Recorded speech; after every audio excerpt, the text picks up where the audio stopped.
Republic. Oh my God, what is this? Salt. The salt of the earth. Eh, walang kakanta? Senator Bato.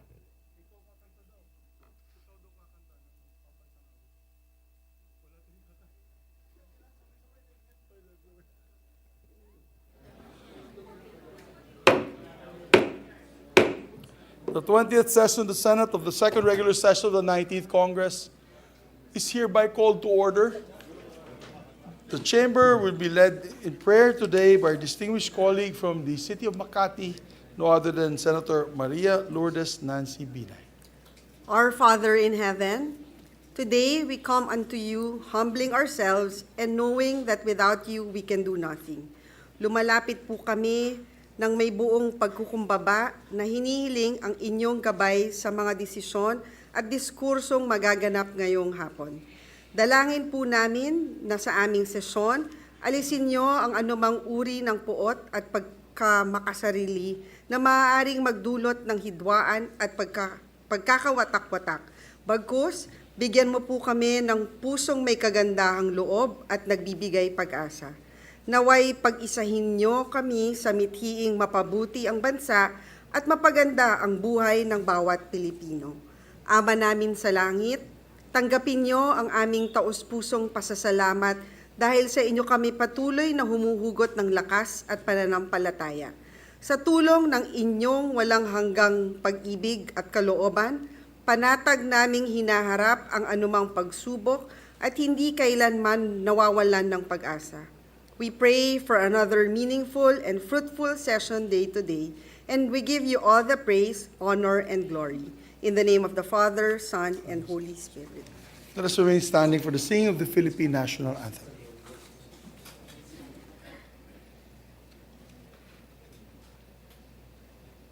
Bayang magiliw, pelas ng silanganan, alab ng puso, sa dibdib mo'y buhay. Lupang hinirang, tuyan ka ng magiting, sa manlulupig, di ka pasisihin. Sa dagat at bundok, sa simoy at sa langit mong magaw, may dilagang tula at awit sa paglayang minamahal. Ang kisap ng watawat mo'y tagumpay na naglilingin, ang bituin at araw niya kailan pa may di magdidilim. Lupa ng araw ng walhati pagsinta, buhay ay langit sa piling mo. Aming ligaya na pag may mga api, ang mamatay ng dahil sa'yo.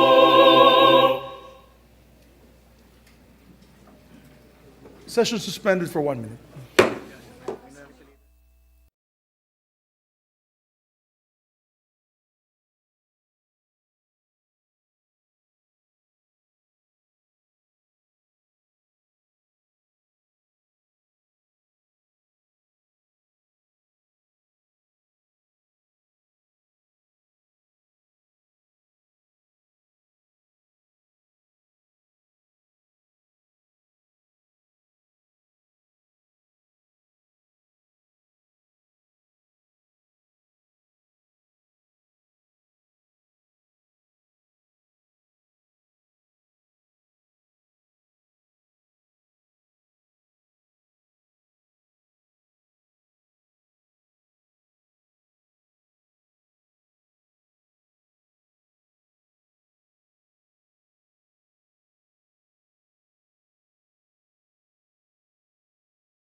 We'd like to ask our colleagues to settle down and ask the Secretary to please call the roll of members. Roll call of members. The Honorable Senator Angara, Senator Binay, Senator Cayetano Alan, Senator Cayetano Pia, Senator De La Rosa, Senator Ejercito, Senator Escudero, Senator Estrada, Senator Gatchalian, Senator Go, Senator Ontiveros, Senator Lapid, Senator Legarda, Senator Marcos, Senator Padilla, Senator Pimentel, Senator Poe, Senator Revilla, Senator Tolentino, Senator Tulfo, Senator Villanueva, Senator Villar Cynthia, Senator Villar Mark, the Senate President. With 22 senators present, the chair declares the presence of a quorum. Majority Leader. Thank you, Mr. President. Mr. President, before we proceed, may I just acknowledge some guests from the gallery. Our good friend, former colleague in the House of Representatives, we have Vice Governor Bodji D. of Isabela and Mayor Kiko D. of Etiague, Isabela. Governor Dominic Valera also of Abra is here together with Mayor Mila Valera of Bangged, Abra. We welcome all of them in this August chamber. Mr. Yes, we welcome our distinguished guests, our elected officials, to your Senate. Mabuhay po kayo. Maybe Thank we you, can ask Mr. for a President. minute suspension Yeah, for us. I would- Session suspended. Yes, Mr. President.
I believe, Majority Leader, we have a third reading approval of bills. We'll ask Yes, everyone to Mr. settle President. down. I move that we consider on third reading Senate Bill number 2200. This is the bill on the Basic Education, Mental Health, and Well-being Promotion Act. Mr. President, printed copies of the bill were electronically distributed to the members on September 7, 2023 in compliance with the 3-day rule in the Constitution. So move, Mr. President. There being no objection, we ask Secretary to read the title of the measure and proceed with the roll call vote. An act promoting mental health and well-being in basic education by institutionalizing a school-based mental health program, establishing care centers, prescribing the creation of new plantilla positions of mental health specialists and mental health associates in the Department of Education, appropriating funds therefore and for other purposes. Roll call vote. The Honorable Senator Angara, Senator Binay, Senator Cayetano Alan, Senator Cayetano Pia, Senator De La Rosa, Senator Ejercito, Senator Escudero, Senator Estrada, Senator Gatchalian, Senator Go, Senator Ontiveros, Senator Lapid, Senator Legarda, Senator Marcos, Senator Padilla, Senator Pimentel, Senator Poe, Senator Revilla, Senator Tolentino, Senator Tulfo, Senator Villanueva, Senator Villar Cynthia, Senator Villar Mark, the Senate President. Yes. With 22 affirmative votes, 0 negative votes, 0 abstentions, Senate Bill number 2200 is approved on third reading. Congratulations to the sponsors and authors. Mr. Yes. President, Senator Pia Cayetano is seeking the floor, and distinguished Senator colleague. Risa Ontiveros. Yes, our distinguished colleague, Senator Pia Cayetano, is Thank you. recognized. Yes, No, ma'am. actually, sir, I just want to check that the record reflects my request to be a co-sponsor. I'm not sure. And a co-author. Not We'll- sure if that's already reflected, so just to be on record. Thank you. It is, Yes, Mr. it President. is, Your Honor. It's confirmed in the affirmative, Mr. President. Thank you, Senator Cayetano. Senator Ontiveros also seeking the floor. I move Our that she be distinguished recognized, colleague, Mr. President. Senator Risa Ontiveros, is recognized. Oops, sorry. Salamat kaayo, Mr. President. Mr. President, I voted yes to the proposed Basic Education, Mental Health, and Well-Being Promotion Act, and I thank the principal author and sponsor, the good gentleman from Valenzuela, for allowing this representation to be made co-author and co-sponsor. Buo po ang paniniwala ko na itong panukalang batas na pinasa natin on third reading ngayon will complement and further strengthen our existing Mental Health Act o RA 11036 na atin ding isinabatas 5 years ago. Malaking tulong para sa ating mga mag-aaral at kanilang mga mahal sa buhay ang pagkakaroon ng accessible school-based mental health services upang tugunan ang iba't ibang mental health problems mula academic stress hanggang self-injurious and harmful behaviors, gaya ng insidente ng suicide.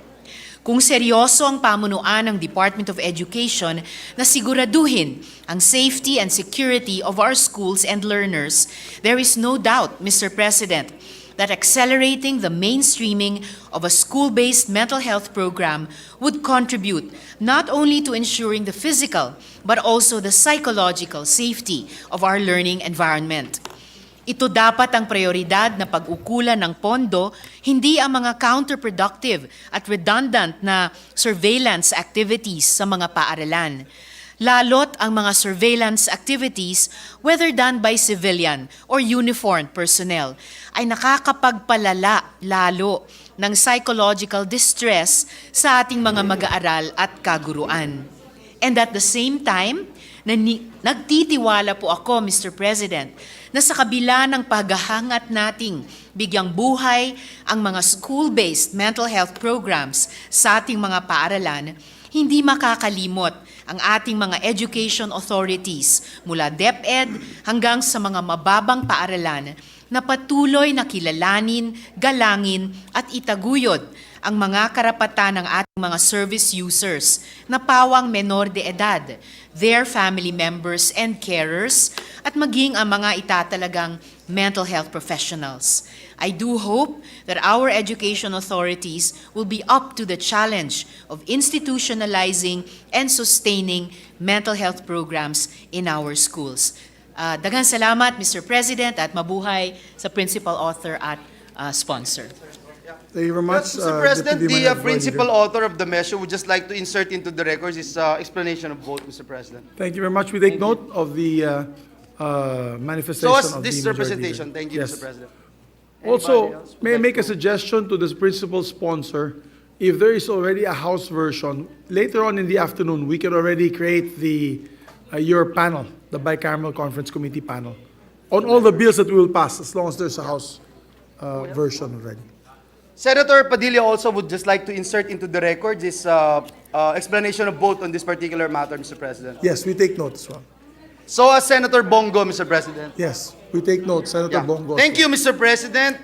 With that, Mr. President, I will now move that we consider on third reading Senate Bill number 2243. This is the bill on the Philippine Salt Industry Development Act.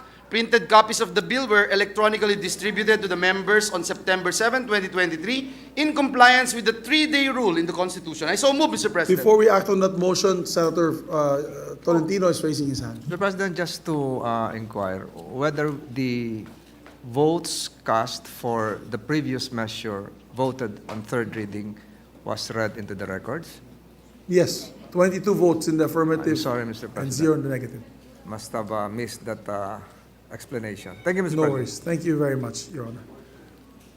Yes, so the I move motion for the is previous to, motion, Mr. President. to approve of third reading, Senate Bill number 2243. There being no objections, we ask Secretary to read the title of the measure and proceed with the roll call vote.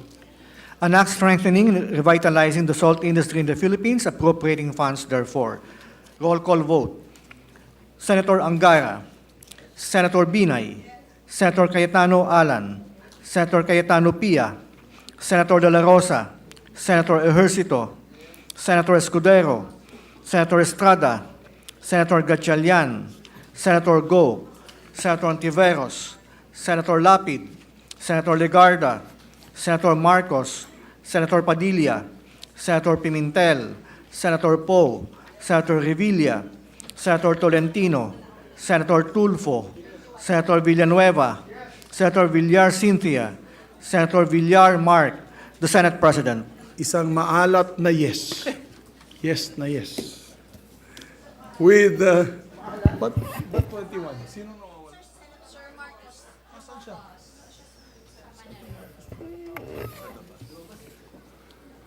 With 22 affirmative votes, 0 negative votes, 0 abstentions, Senate Bill number 2243 is approved. On third reading, congratulations to Senator Villar and all her co-sponsors and authors.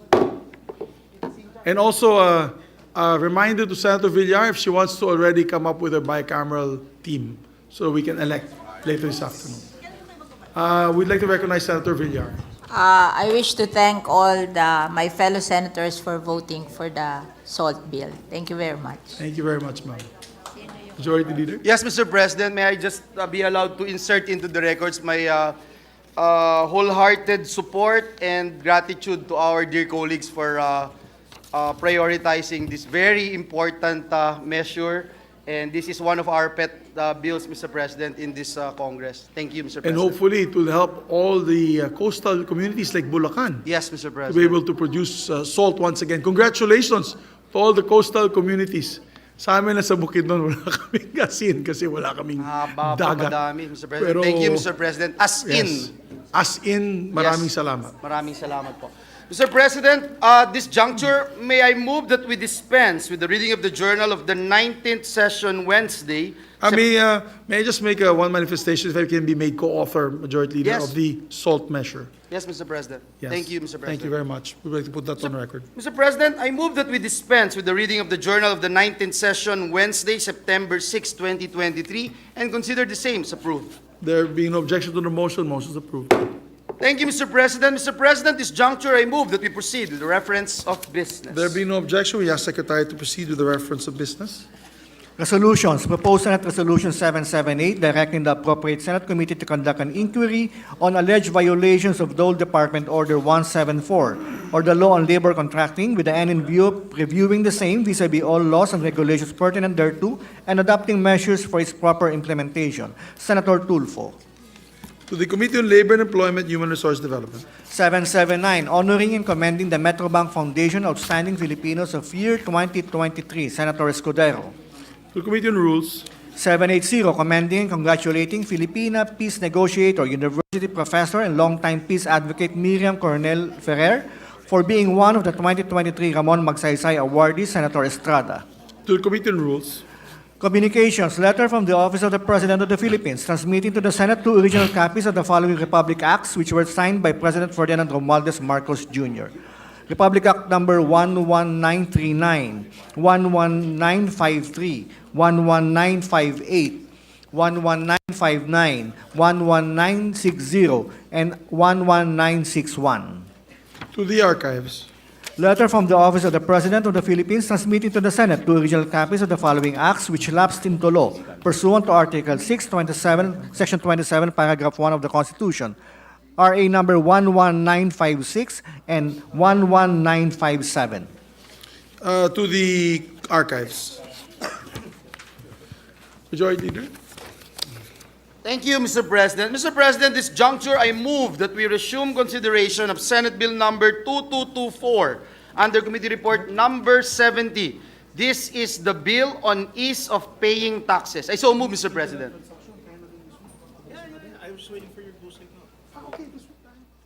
Yes, there being no objection to the motion, we'd like to recognize Thank you, Mr. The President. sponsors. Mr. President, the parliamentary status of the measures that we have closed the period of interpellations and debate. And with that, I move to open the period of amendments. there being no objection to the motion, motion is approved. Thank you, Mr. President. With no committee amendments, I move that we open the period of individual amendments. There being no objection to the motion, period of individual amendments is open. Mr. President, this juncture, I move that we recognize the sponsor of the measure, Senator Sherwin Gatchalian, for his individual amendments, together with Senator Bong Revilla Jr., Mr. President, to introduce his individual amendments.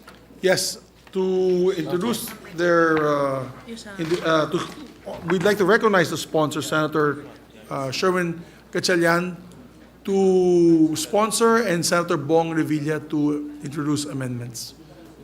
Please proceed. Thank you, Mr. President.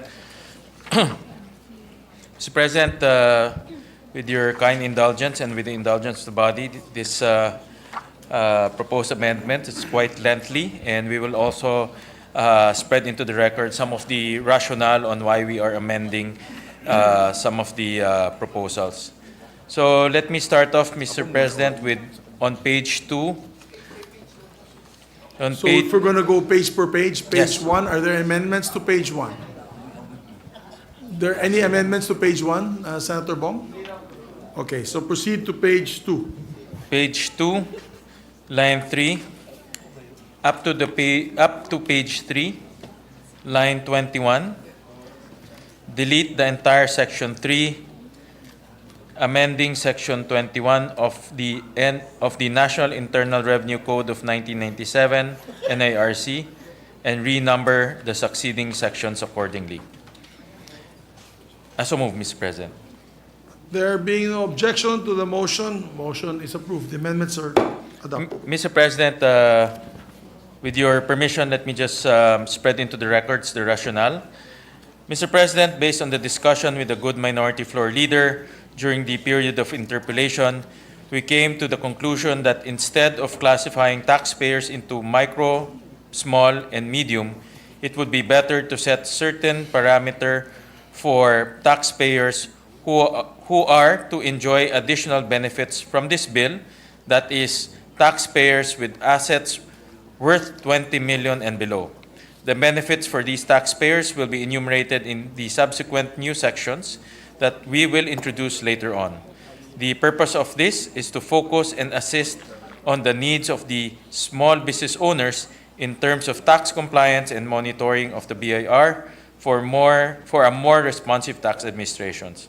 Since there will no longer be classification of taxpayers, then there is no need to amend Section 21 of the NIRC, hence the deletion of the entire Section 3 of the EOPT.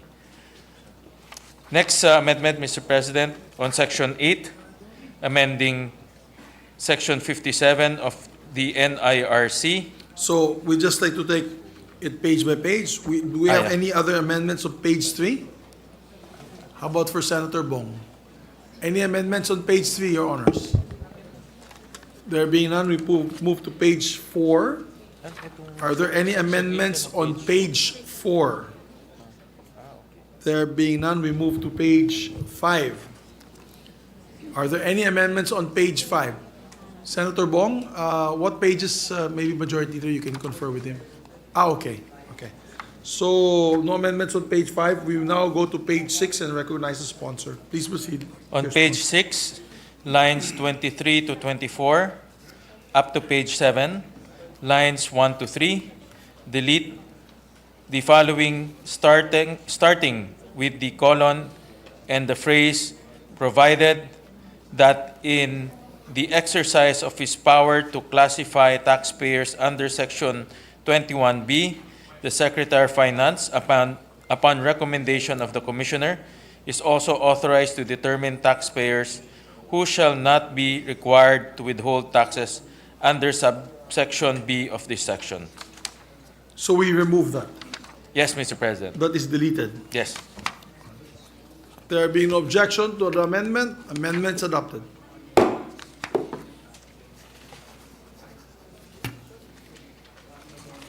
Please proceed, Your Honor. Nothing on page 7, Mr. President. We So go on page 7, there are no amendments on page 7. On page 8, page 8. Page 8, line 13, after the word fact, insert the word of. I so move, Mr. President.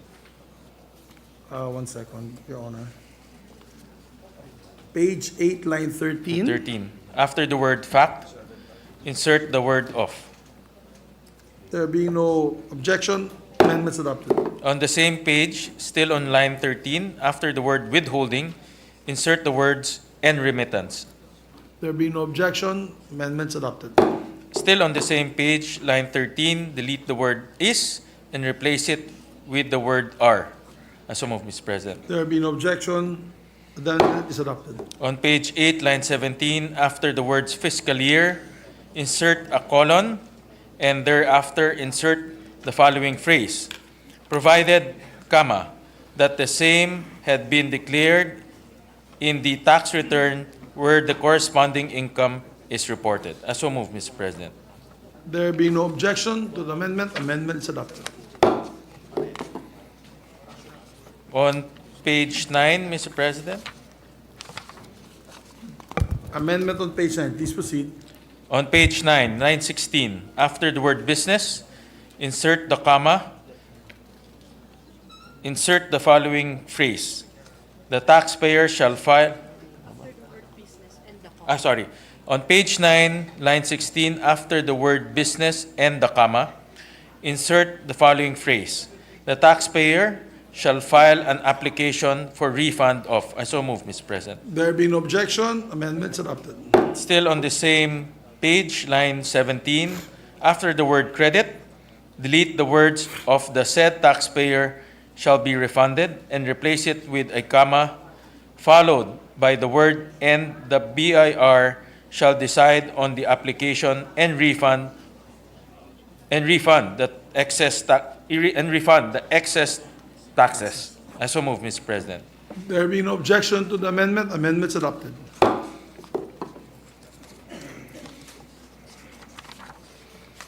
Nothing on page 10, Mr. President. So page 10, no amendments. On page 11, None, Mr. President. there being no amendments on page 11. On page 12, Nothing on page 12. how about on page 13? Senator, our distinguished minority floor leader would like to recognize. Mr. President, we're having difficulty following the proposed amendments because my copy, I don't think it is a faithful reproduction of the copy being used by our sponsor, Mr. President. I can follow the good sponsor. Maybe I'll ask for a 1-minute suspension Yeah. to give the minority floor leader your proposed amendment. Session Yeah. suspended.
Yes, Mr. President. We also furnished the good minority leader what we call the amended copy, where all the amendments were indicated, so that So we are now, for clarification, we are now on page 4 page 12. of your page 4 of your amended copy, your amendments, Yes, Mr. President. and page 12 of the committee report. Yes, Mr. President. Correct.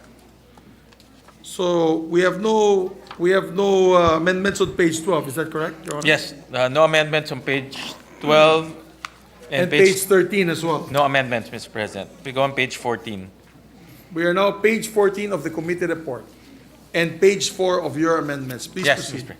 On page 14, line 20, after the word equivalent, insert the words value in money. I so move, Mr. President. There being no objection to the amendment, amendments adopted. No amendments, no further amendments on page 14, Mr. President. How about page 15? No amendments, Mr. President. Page 16? Page 16. On page 16, line 16, after the word tax, insert the following phrase, "and those amounts earmarked for payment to third party or receive as reimbursement for payment on behalf of other which do not redound to the benefit of the seller." Sorry, Mr. President, let me just repeat it.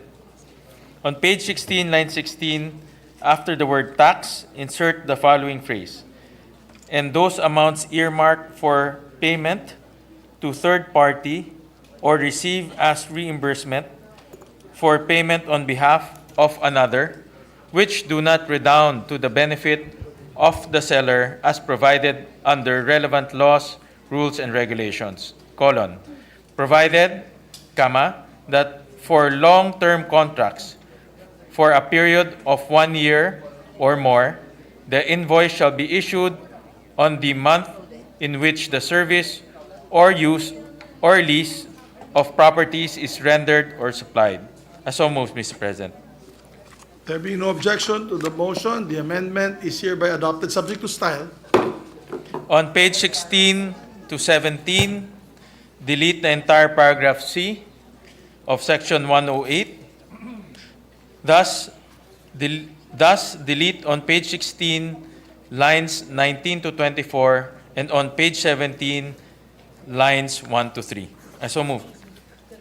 1 to 13. Yes.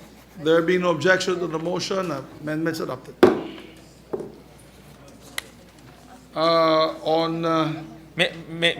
With your permission, Mr. President, I just want to read the rationale for that amendment. Please proceed. Mr. President, for Section 17, amending Section 108 of the NIRC, this amendment is for the recognition of the pass-through revenue concept. Under this concept, pass-through revenues received by a seller do not form part of the seller's gross sales because the money received by the seller does not belong to the seller and does not redound to the seller's benefit. In other words, the seller receives this money in the capacity of a collecting agent for a third party. The said third party is the proper entity to record the payment received as its gross sales. With regard to the transfer of the proposed paragraph C of Section 108 with modification to Section 110 of the NIRC, the purpose of the amendment is to cover both goods and services. In other words, with the amendment, both sellers of goods and services can claim output VAT credit on uncollected revenues. Receivables. As uncollected receivables. Sorry, Mr. President. No problem. We take note of the Yes, rationale. thank you. Mr. President, on page 17, line 7, Line 17. on page 17, line 17, delete the following. Open parentheses, number 1, close parentheses, and the phrase "subject to the provisions of subsection 2 thereof." Then capitalize letter T in the word "the." I so move, Mr. President. There being no objection, amendments adopted. On page 18, delete lines 4 to 8, specifically the second paragraph, which reads, number 2, a VAT-registered person may elect that subsection 1 not apply to its sale of goods and properties or services, provided that an election made under this subsection shall be irrevocable for a period of 3 years from the quarter the election was made. So move, Mr. President. There being no objection, the amendments adopted subject to style. And let me just insert into the records the rationale. To give a background, Section 109, number 2 is a previous provision found in the tax code but was deleted under the train law. Mr. President, upon further study, this representation notes that Section 1092, in effect, gives the seller option to choose to apply 12% VAT on the VAT-exempt transaction under Section 1091. To illustrate, Mr. President, the sale of medicines for diabetes under Section 1091AA is VAT-exempt, but under Section 1092, the seller is given the option to elect that this sale will not be considered as VAT-exempt. In that case, the seller will consider the sale as a normal transaction subject to VAT. As a consequence, the buyer of medicine for diabetic will shoulder the VAT on transaction. This is contrary to the reason and intent of the legislature to exempt these medicines from VAT. Going to the next page, Mr. President, on page 19. Yes, please proceed. On page 19, line 6, insert a new paragraph to read as follows. Letter D, output VAT credit on uncollected receivables, period, dash.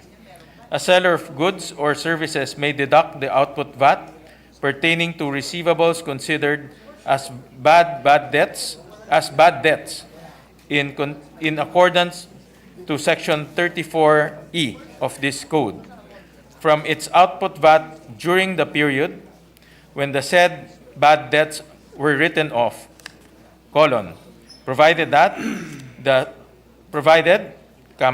the seller has fully paid the VAT on the transaction, provided, further, that the VAT component of the bad debt written off has not been claimed as allowable deduction under Section 34E of this code.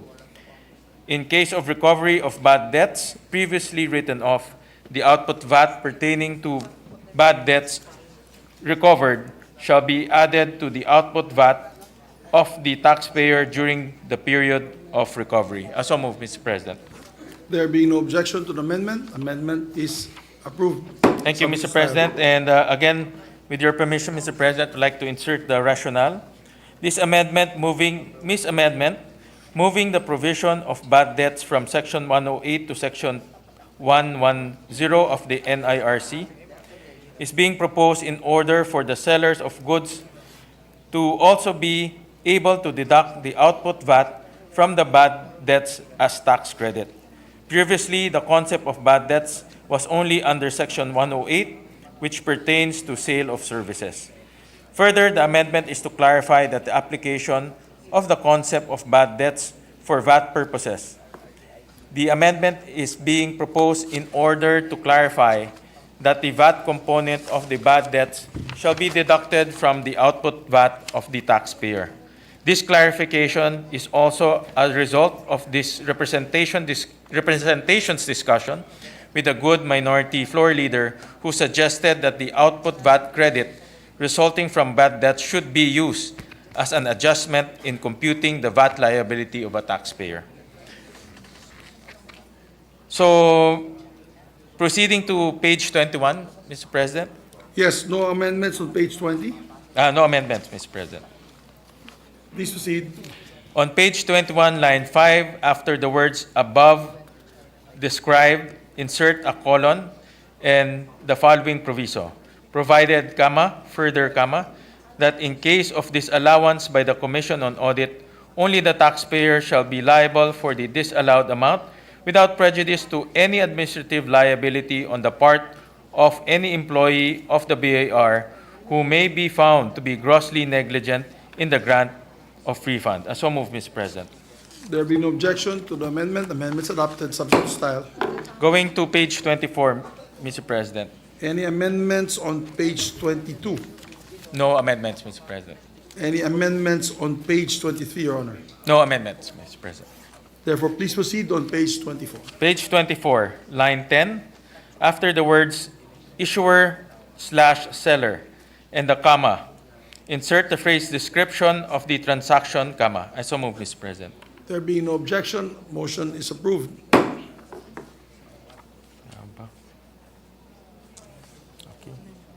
No Item 11. amendment on page 25, Mr. No amendment on page 25. On page 26, please proceed. On page 26, line 10, delete the word gross. I so move, Mr. President. There being no objection, amendments approved. On the same page, line 11, delete the word receipts. I so move, Mr. President. There being no objection, amendments approved. Nothing on page, no further amendments, page 26, Mr. President. On page 27, do we have amendments, Your Honors? No amendments. Any amendments on page 28, distinguished colleagues? No amendment, Mr. President. On page 29, are there any amendments? No amendment, Mr. President. Please proceed on page 30. Page 30, line 14, after the word sales and the comma, delete the word receipts. I so move, Mr. President. There being no objection, amendments approved. On page 30, line 19, after the word sales, delete the comma and the word receipts. I so move, Mr. President. There being no objection, the amendments approved.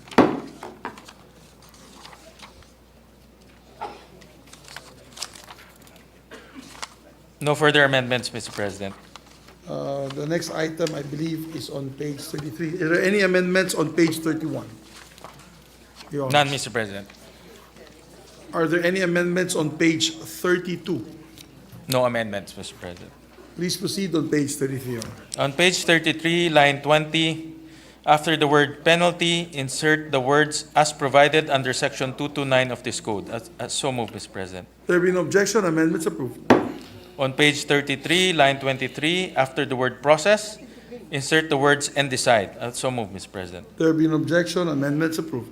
On page 33, line 24, delete the word 50 and the numerical equivalent of 150. Thereafter, replace it with the word 80, followed with the numerical equivalent of 180. I so move, Mr. President. There being no objection, subject to style, motions approved. On page 34, line 7, delete the word act and replace it with the words process and decide. I so move, Mr. President. There being no objection, motion and the amendments approved. On page 34, line 8, after the word within, insert the word the. I so move, Mr. President. There being no objection, amendments approved. And lastly, on page 34, line 8, delete the word 50 and the numerical equivalent of 150. Thereafter, replace the word 80 with the followed by the numerical equivalent of 180 and add a hyphen. I so move, Mr. President. There being no objection, amendments approved, subject to style. Nothing on page 35, Mr. President. There being no amendment on page 35, please proceed to page Page 36. On paragraph C, page 36, lines 23 to 24, after the word office, delete the words where such person is to transfer, and replace it with the words which initiated the audit investigation. I so move, Mr. President. There being no objection, amendments approved. On page 36, line 24, replace the colon with a period and delete the word provided, comma. I so move, Mr. President. There being no objection, amendment is approved. On page 37, delete lines 1 to 3. I so move, Mr. President. There being no objection, amendments approved. On paragraph E, subparagraph 2, page 37, line 20, after the words gross sales, delete the words gross receipt. I so move, Mr. President. Delete the words or receipts. I so move, Mr. President. There being no objection, amendment is approved.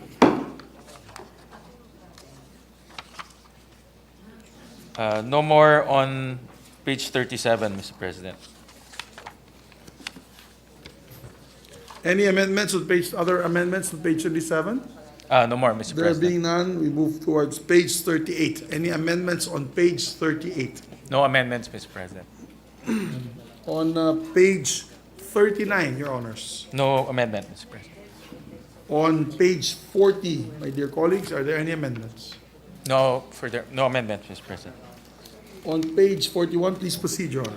On page 41, line 12, after the words valued at, delete the word 1 and replace it with the word 5. I so move, Mr. President. There being no objection, amendment is approved. Correspondingly, delete the numerical equivalent 1 and replace it with the numerical equivalent 5. I so move, Mr. President. There being no objection, amendment is approved. Subject to style. No further amendment on page 41, Mr. President. No amendment on page 41. On page 42, Your Honor. Please proceed. On page 42, insert a new section which shall amend section 238 of the NIRC. On page 42, line 14, insert a new section to read as follows. Section 33, Section 238 of the National Internal Revenue Code of 1997 as amended is hereby further amendment to read as follows.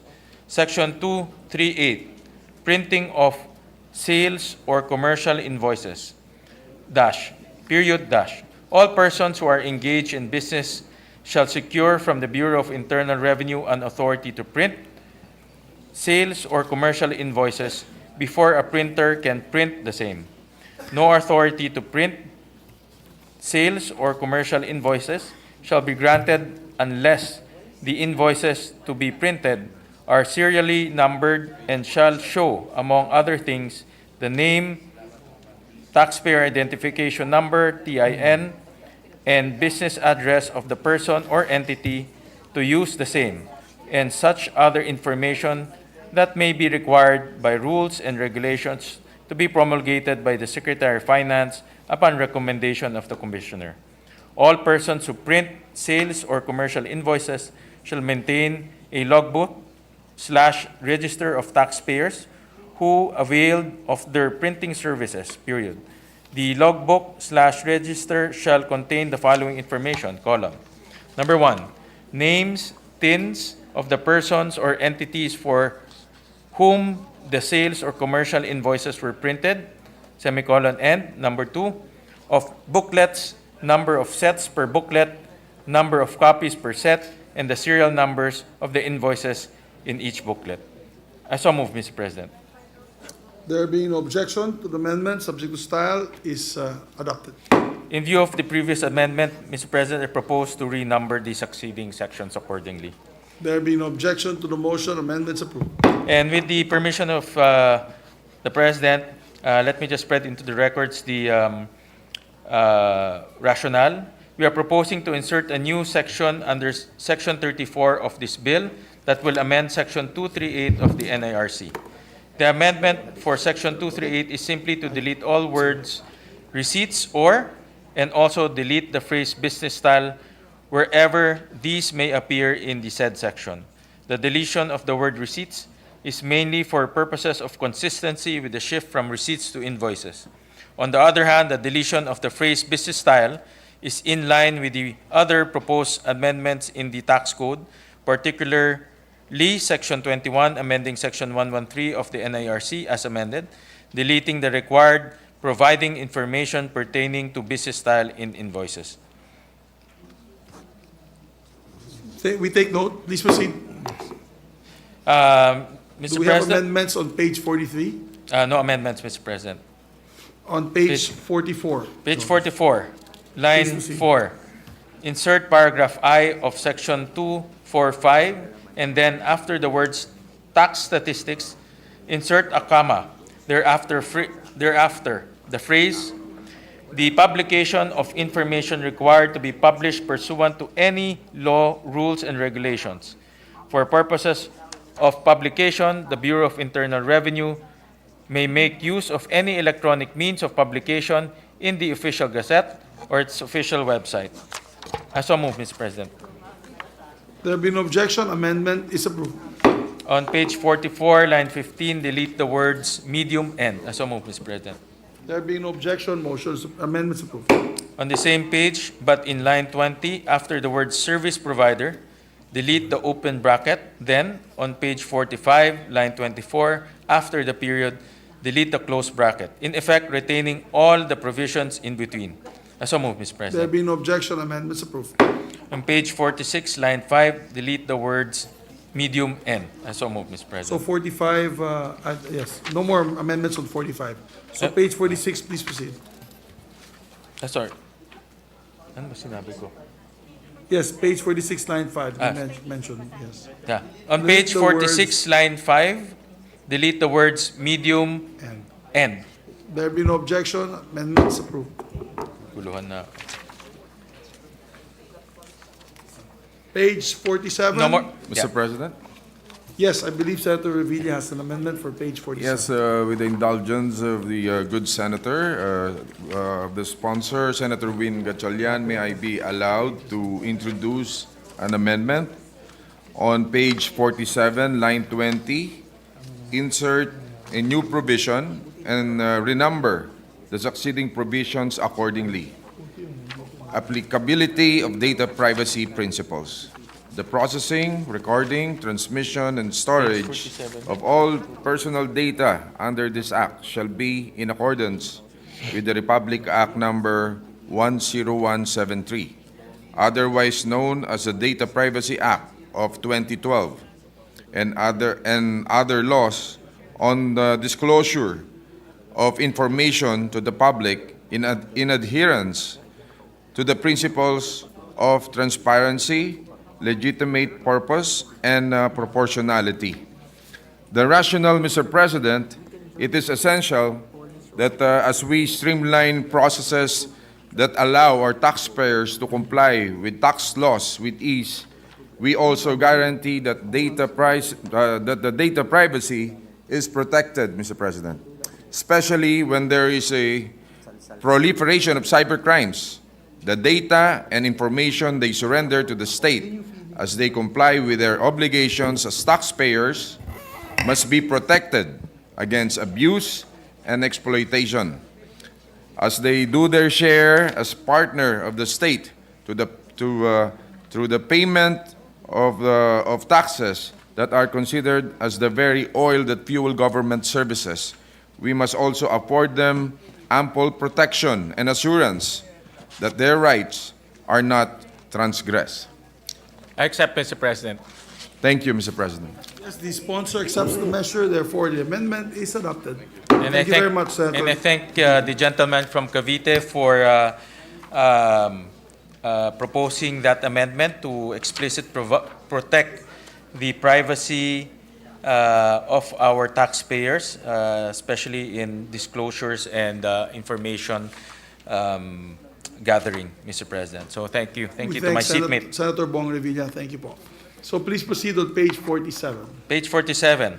Page 47, after line 19, insert a new section to read as follows. Section 40, digitalization of BIR services. In order to improve the performance and efficiency in the delivery of its services, the BIR shall adopt an integrated digitalization strategy by providing automated end-to-end solutions for the benefit of taxpayers.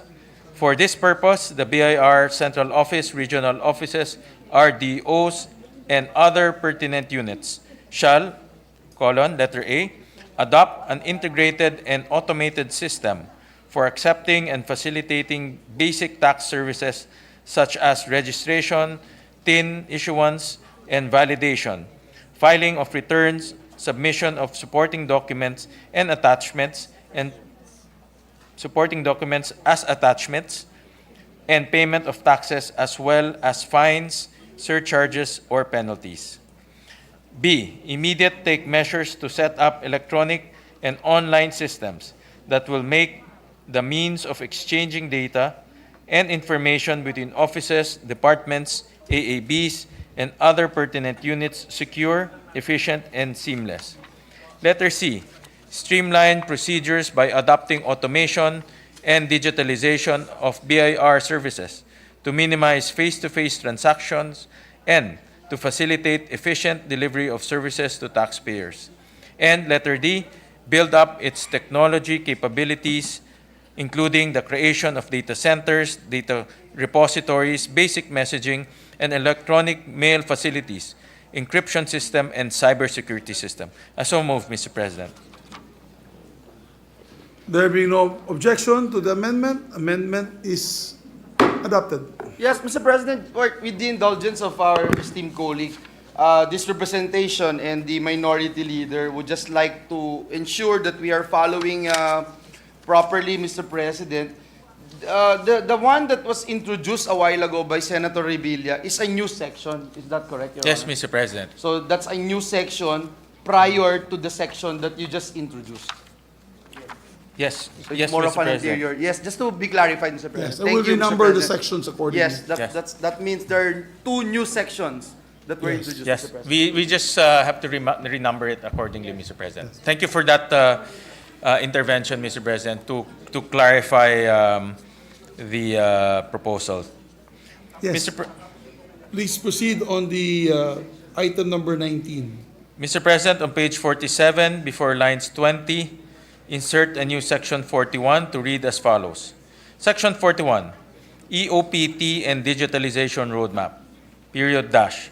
The BIR shall develop an ease of paying taxes, EOPT, and digitalization roadmap that will provide for the programs and projects to be implemented to ensure ease of compliance of tax laws, rules, and regulations, including but not limited to the adoption of simplified tax returns, streamlining of tax processes, reduction of tax or documentary requirements, and digitalization of BIR services as provided under Section 40 of this Act. Provided that in developing this roadmap, the BIR shall prioritize taxpayers with total assets of not more than 20 million pesos who are considered as micro and small taxpayers for purposes of this Act, in terms of streamlining tax procedures and documentary requirements according to taxpayer size and capacity to comply. Provided, further, that the BIR shall ensure the accessibility of its various services to different taxpayers, particularly those with total assets of not more than 20 million pesos, so as to improve tax compliance and enhance taxpayer convenience. The BIR shall submit an annual report on the EOPT and digitalization roadmap to the Congressional Oversight on Comprehensive Tax Reform Program as provided under Section 290 of the NIRC as amended. I so move, Mr. President, and renumber the succeeding sections accordingly. There being no objection to the amendment, amendment is approved. Mr. President, just to spread into the records the rationale, this amendment is in support of the previous section on digitalization and to ensure that the DOF and the BIR will be able to achieve the objectives of this bill. Mr. President, on the proviso on accessibility, this provision is to ensure that everyone can reap the benefits of digitalization. The BIR is mandated to ensure that all taxpayers, especially the micro and small taxpayers, can cope with the changes brought about digitalization. This can be made possible by requiring the BIR to ensure the accessibility of taxpayers to its various services. This representation believes that the digitalization is futile if it is only accessible to large taxpayers who have the capacity and resources. Digitalization must be inclusive, available, and applicable for all taxpayers regardless of size. That's for the rationale, Mr. President. May I move to... Yes. We take notes and put on record your rationale. Thank you, Mr. President.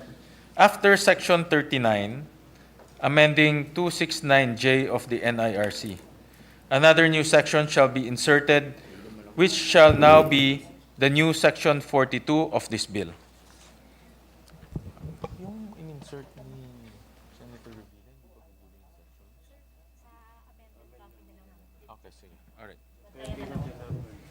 The new Section 42, special incentives for certain taxpayers. The following incentives shall be made available to all taxpayers with total assets not exceeding 20 million pesos who are considered as micro and small taxpayers for purposes of this Act, A. The income tax return required under Section 51 shall consist of maximum of 2 pages in paper form or electronic form. Semicolon. B. Exemption from obligation to withhold taxes as provided in Section 57B of the NIRC as amended. C. A reduced rate of 15% for civil penalties as provided under Section 248 of the NIRC as amended. D. A 20% reduction on the interest rate imposed under 249 of the NIRC as amended. E. A reduced fine of 500 pesos as penalty for failure to file certain information returns as provided under Section 250 of the NIRC as amended. And F. Reduce compromise penalty rate of at least 50% for violations of Section 113, 237, and 238 of the NIRC as amended. As so moved, Mr. President. There be no objection to the amendment. Amendment's approved. On page 48, Mr. President. Yes, please proceed. On page 48, line 1, insert a new section to read as follows. Section 44, transitory clause, period dash. Taxpayers are hereby given 6 months from the effectivity of the implementing revenue regulations to comply with the amendments to Title 4 on value-added tax of the NIRC as amended. I so move, Mr. President. There be no objection to the amendment. Amendment's approved. And renumber the succeeding sections accordingly. We take note and inform the Secretary. Last, no? And lastly, Mr. President, on the title of the bill, after the words sections, delete number 21. Then after number 237, insert number 238. So move, Mr. President. There be no objection. Amendment is adopted. Thank you, Mr. President. And in the title, I will no longer propose a new title because of the appeal of the distinguished sponsor not to change it as I wanted to change it into the ease of collecting taxes. And Mr. President, in addition to that, the proposal and the suggestions of the good minority leader, which truly transformed this bill into ease of paying taxes, particularly for micro and small enterprises. So meron ng ease of paying taxes talaga? Meron naman. Okay. Because it seemed to me when we were debating, it looked like the ease of collecting taxes. And yeah, I just want to make sure that it's not false advertising, Your Honors. Because baka mag-complain nga sila na it's actually paying taxes. Yes, and or Mr. collecting taxes rather than paying taxes. Mr. President, so, the good for the record, my distinguished sponsor, our distinguished sponsor, for the record, from the bottom of your heart, you feel that the passage of this measure will give ease to the taxpayer in actually paying taxes? Yes, Mr. President, from the bottom of my heart and from my analysis, this will definitely improve the compliance and payment of taxes by our taxpayers, particularly, as amended by a good minority leader, micro and small enterprises. And not only compliance, but the good minority leader also reduced the penalties being imposed to micro and small enterprises. Mr. President, our regime now imposes the same penalty for all types of taxpayer, whether you're micro or large, you're imposed the same. But the amendment of the good minority leader reduced the penalties for the micro and small enterprises. Therefore, with that explanation, I will withdraw my plan to make an amendment on the title. I thank the good Senate President for his appreciation of the bill. Thank you, Mr. President. Thank you very much, our distinguished sponsor. Majority Leader? Thank you, Mr. President. We are, our colleagues will be awaiting for the clean copy of the measure, and so we move that we suspend the consideration of Senate Bill number 2224 under Committee Report number 70, which is the ease of paying taxes, Mr. President. Yes,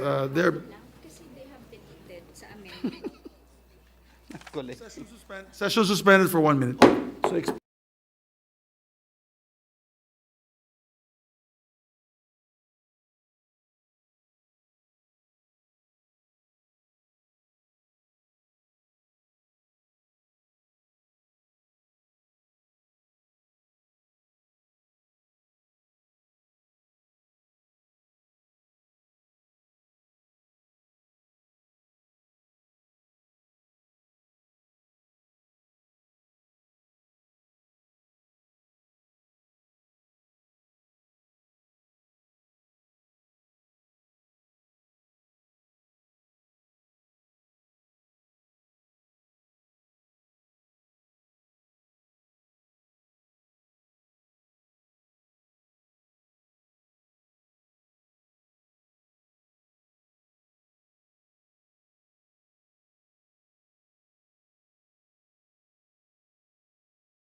Issue. Mr. President, I move that we recognize the distinguished sponsor, Senator Sherwin Gatchalian.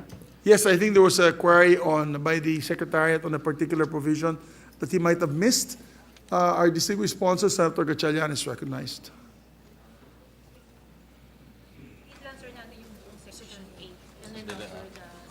Saan yan dito? Anong section yan? Para makita. Ito, di ba? Yes, sir, kasi wala na pong Ito yun eh. Okay. Ito yun eh, nawala na nga. Okay. Just to clarify, Mr. President, ito yun, di ba? Yes. This is the Yes, please proceed. Joe.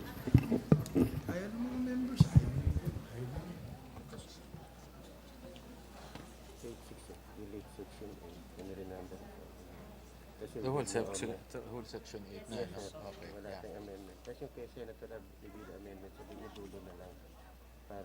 After clean copy na lang. Oo, baka maano. Wala kasi siya dito eh.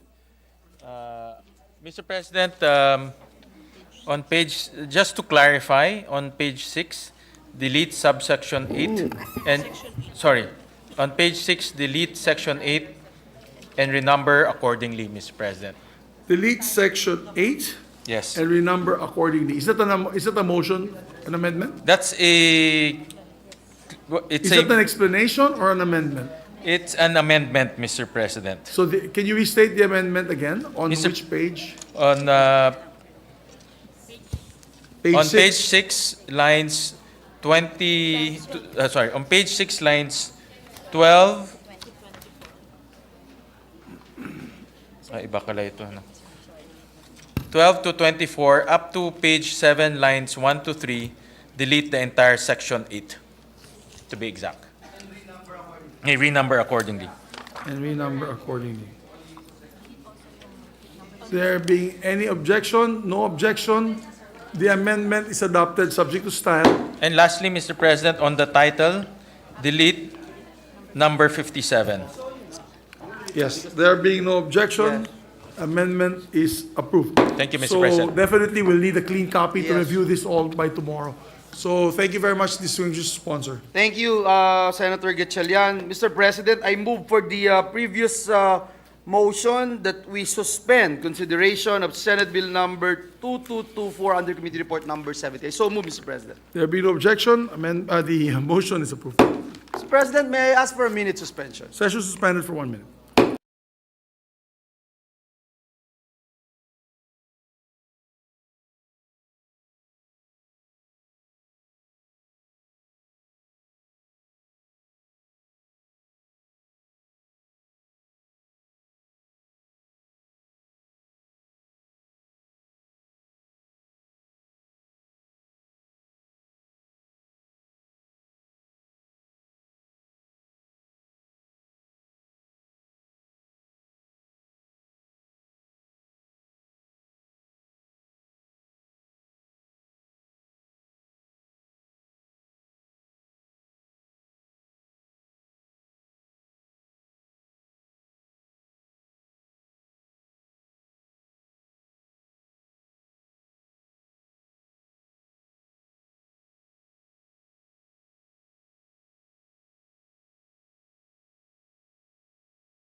Session is resumed. Thank you, Mr. President. Mr. President, this juncture, I move that we transfer from the calendar for ordinary business to the calendar for special orders. Committee report number 118 on Senate Bill number 2432. This is the bill pertains to the Anti-Agricultural Economic Sabotage Act. I so move, Mr. President. Is there an objection? There being none, so transferred. Motion is approved. Thank you, Mr. President. I move that we consider Senate Bill number 2432 under Committee report number 118. If there's no objection, consideration of Senate Bill number 2432 under Committee Report number 1118 is now in order.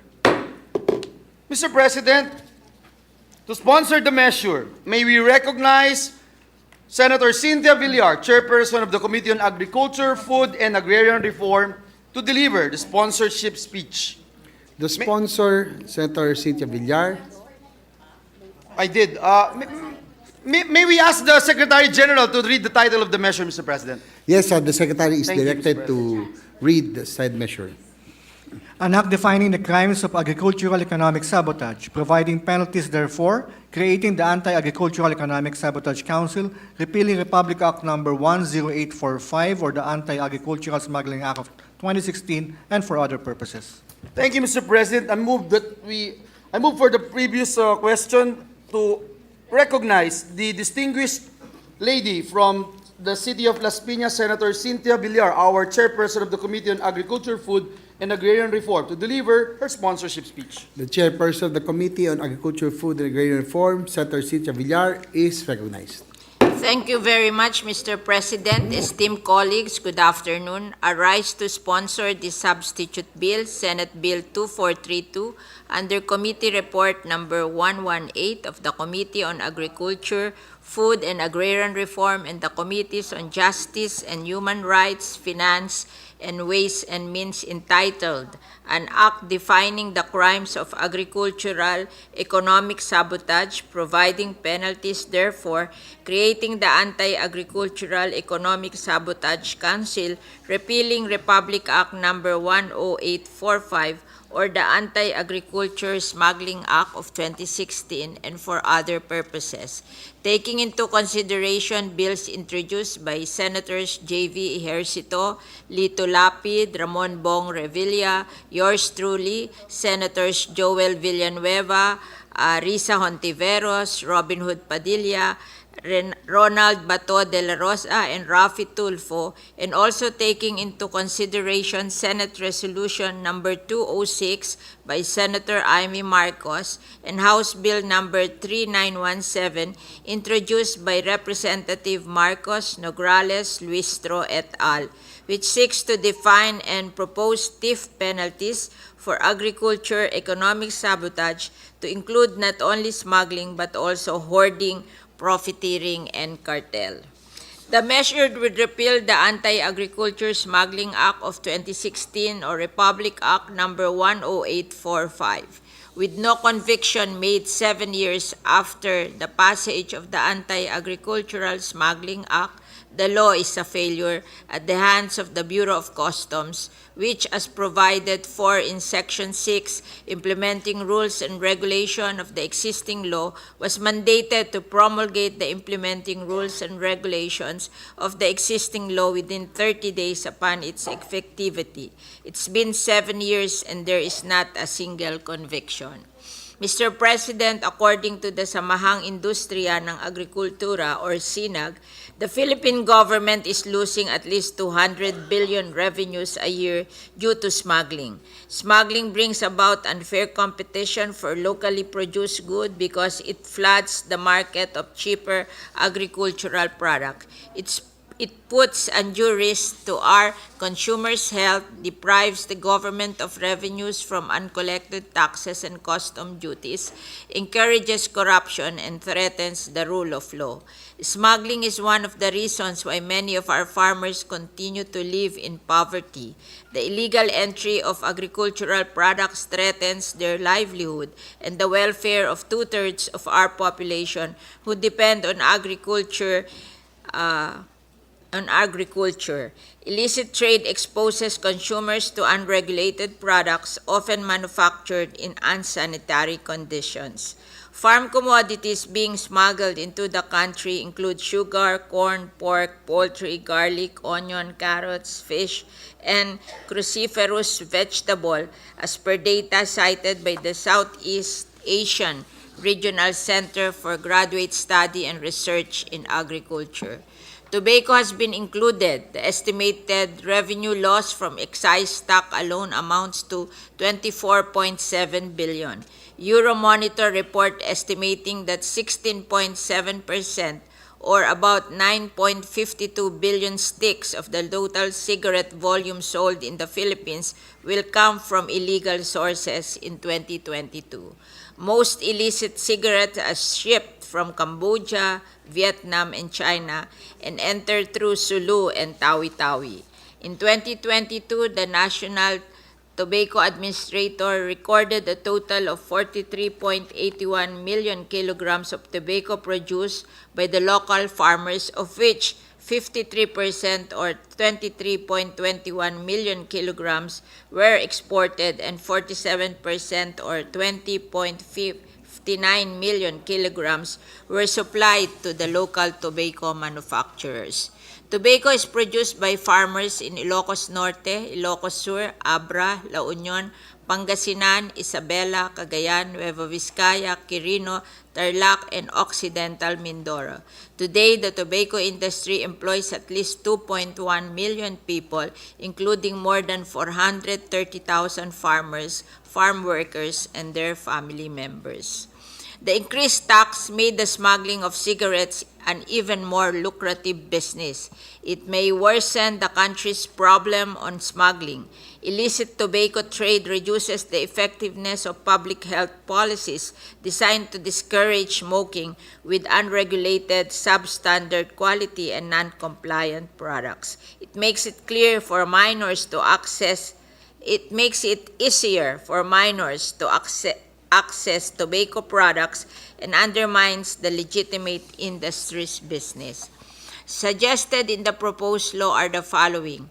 Economic sabotage shall refer to any act or activity that disrupts the economy by creating artificial shortage, promoting excessive importation, manipulating prices and supply, evading payment or underpayment of tariffs and custom duties, threatening local production and food security, gaining excessive or exorbitant profits by exploiting situations, creating scarcity, and entering into agreements that defeat fair competition to the prejudice of the public. The creation, establishment of the Anti-Agricultural Economic Sabotage Council, which shall be under and chaired by the President with 15 members, whose powers include the formulation of a national plan to address and counter the agricultural smuggling crimes enumerated. In the proper time, we will amend to state that majority to constitute a quorum shall be 1/3 or 6 members.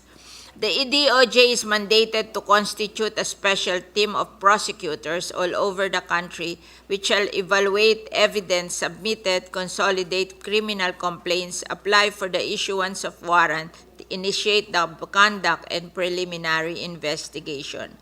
We will create an anti-agricultural economic sabotage enforcement group composed of 7 government law enforcement agencies and representative of concerned agricultural sector whose participation shall be defined by the Council, who shall effect searches and seizures, arrests and filing of cases before the prosecutor and appropriate agencies.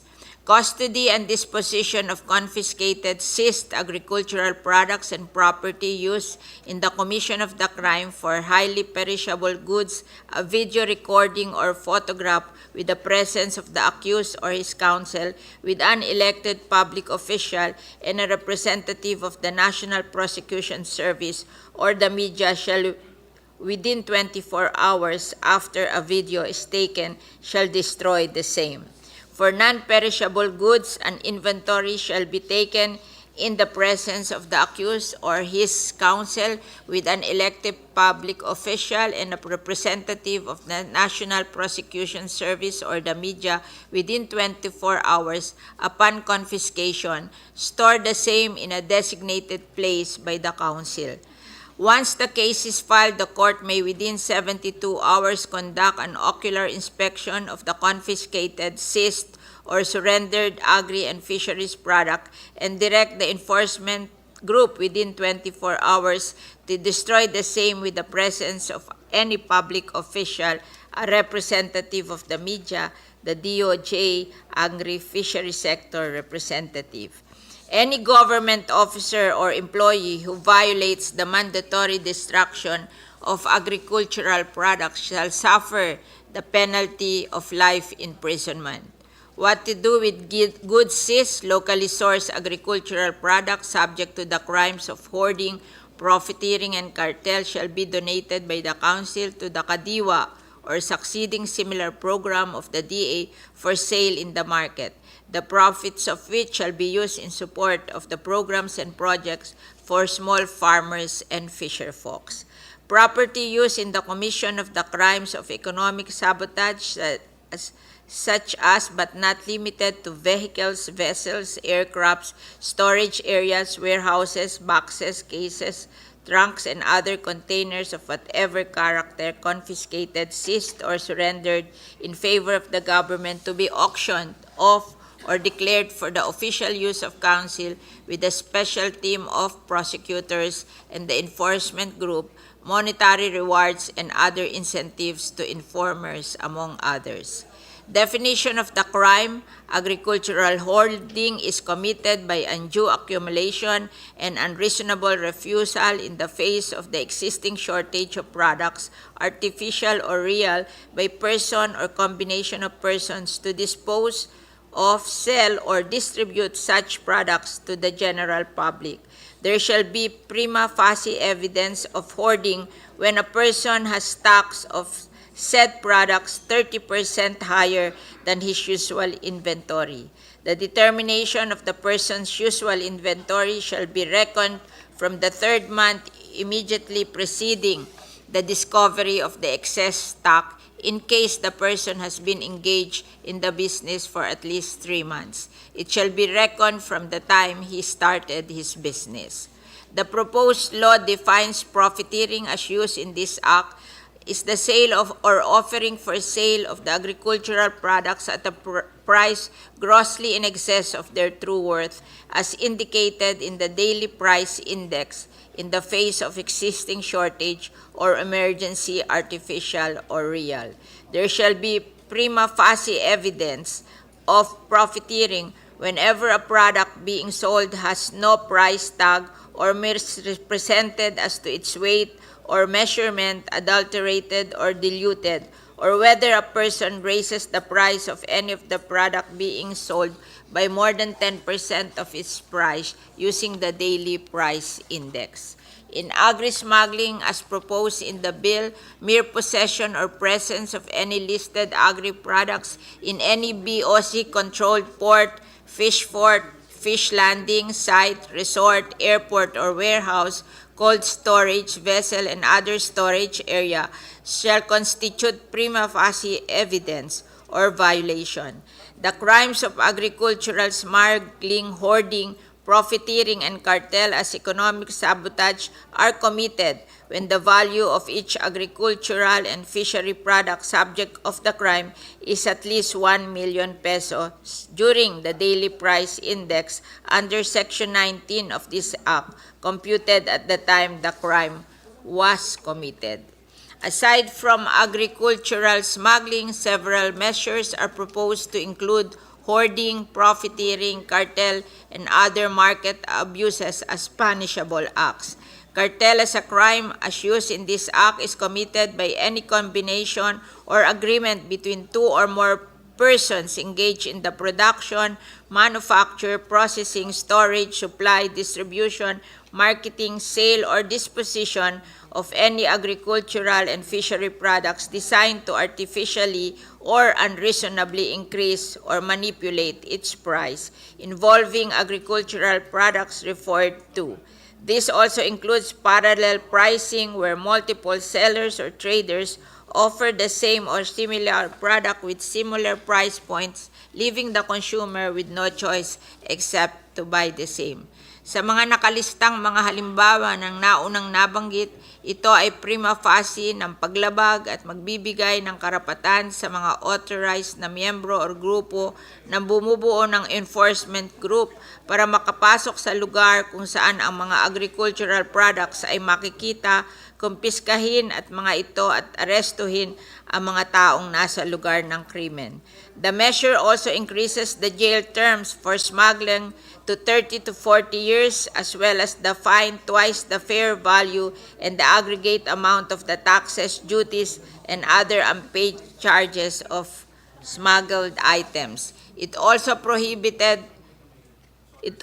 prohibited farmers and fisher folks cooperative given grants by government in the form of cold storages, warehouse, and similar facilities intended for their exclusive use are rented out or made available for the use in any way by non-members such as traders and other private businesses.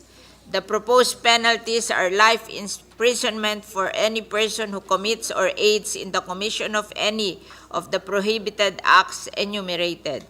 If a government officer or employee is the offender of the crime, aids in the commission of the crime, or prevents the filing of the case or its prosecution, or the actual arrest of the suspect, the penalty is also life imprisonment, in addition to his or her perpetual disqualification from holding public office, exercise the right to vote, participate in any public election, and forfeiture of his or her employment, monetary, and financial benefits. The prima facie violation of any of the crimes as economic sabotage herein and the possession of any agricultural products as its threshold amount under Section 4 of this Act shall be considered evidence of strong guilt which renders the offense non-bailable.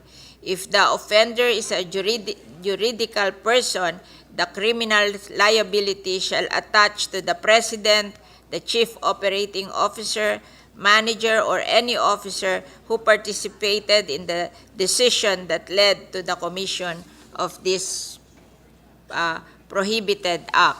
Any person found guilty under this act shall be perpetually and absolutely disqualified to engage in any business involving importation, transportation, storage, and domestic trade of agricultural products. Mr. President, my esteemed colleagues, for this reason, I urge you to join me in enacting this measure. Thank you, Mr. President.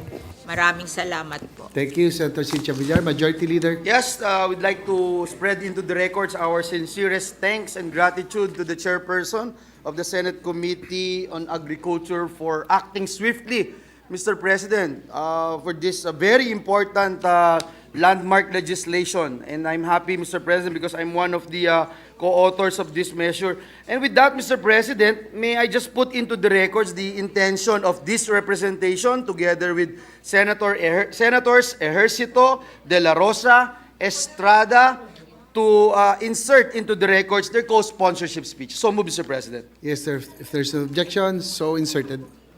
Thank you, Mr. President. Mr. President, to allow our colleagues to further study the measure, I move that we suspend consideration of Senate Bill number 2432 under Committee Report number 118. I so move, Mr. President. If there's no objection, consideration of Senate Bill number 2432 under Committee Report number 118 is now in order.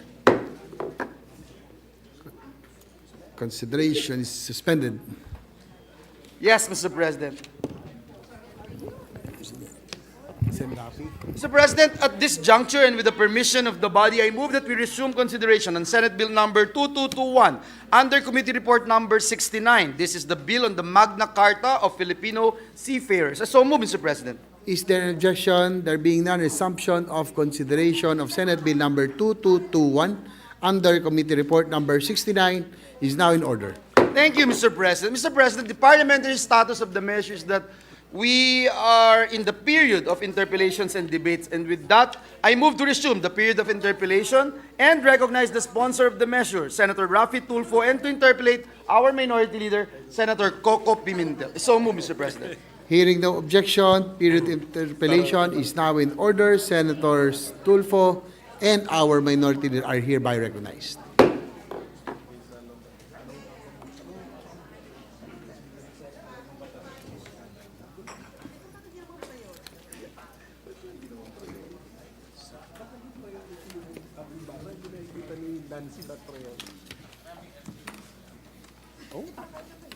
Thank you, Mr. President. We'll just, so with the permission of our sponsor, if we can continue with our interpellation, which was started last session, Mr. President. Thank you. Mr. Sponsor, our idol, can we continue with our... Yes, Your Honor, Thank you. Mr. President. Thank you.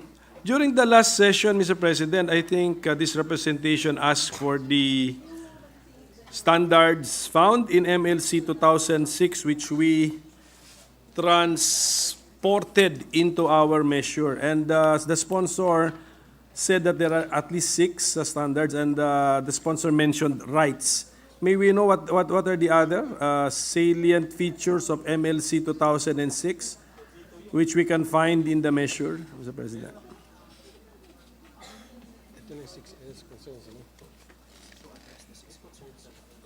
Okay, thank you for that question, Mr. President. And Your Honor, there are 6 areas of concern that should be observed and followed in order to protect the rights and privileges of our seafarers.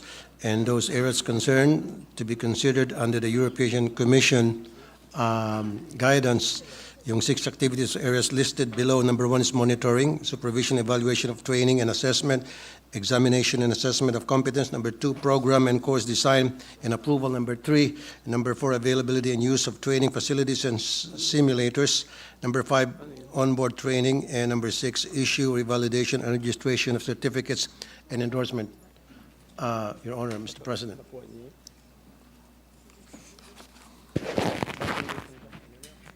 Sige po, yung 6 na areas na yan po yung mahalaga sa MLC 2006 na sinigurado nating mahanap natin sa ating panukalang batas na Magna Carta for seafarers. That is yun? correct. Sige po. Your Honor, Mr. President. Thank you po.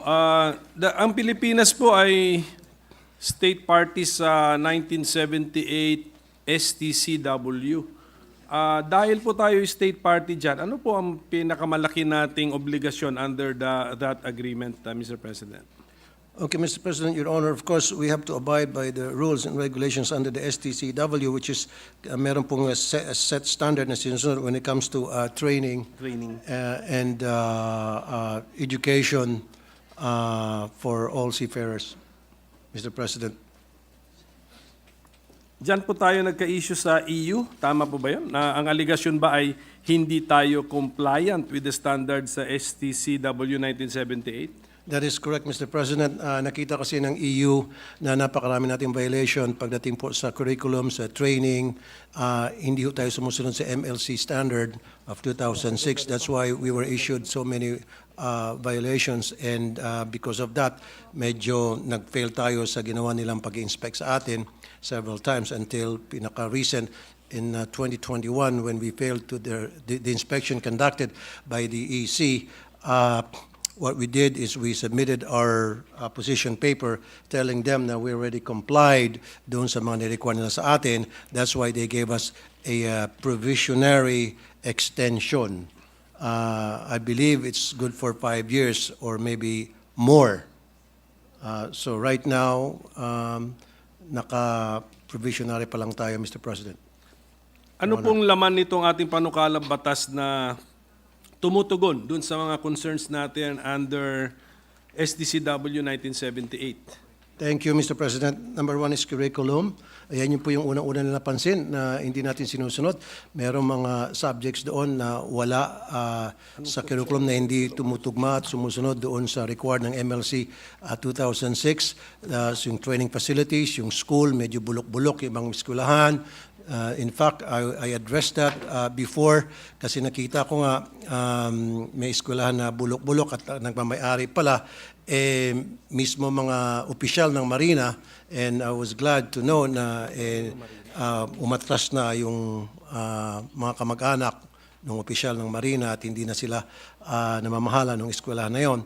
And then number two, yung sa simulator, hindi compliance yung simulator na ginagamit sa mga eskwelahan na nagtuturo para maging seafarers ang mga kababayan natin, mga Pilipino. It's not at par with the standards set forth by STCW, kaya doon tayo nag-fail, Your Honor, Mr. President.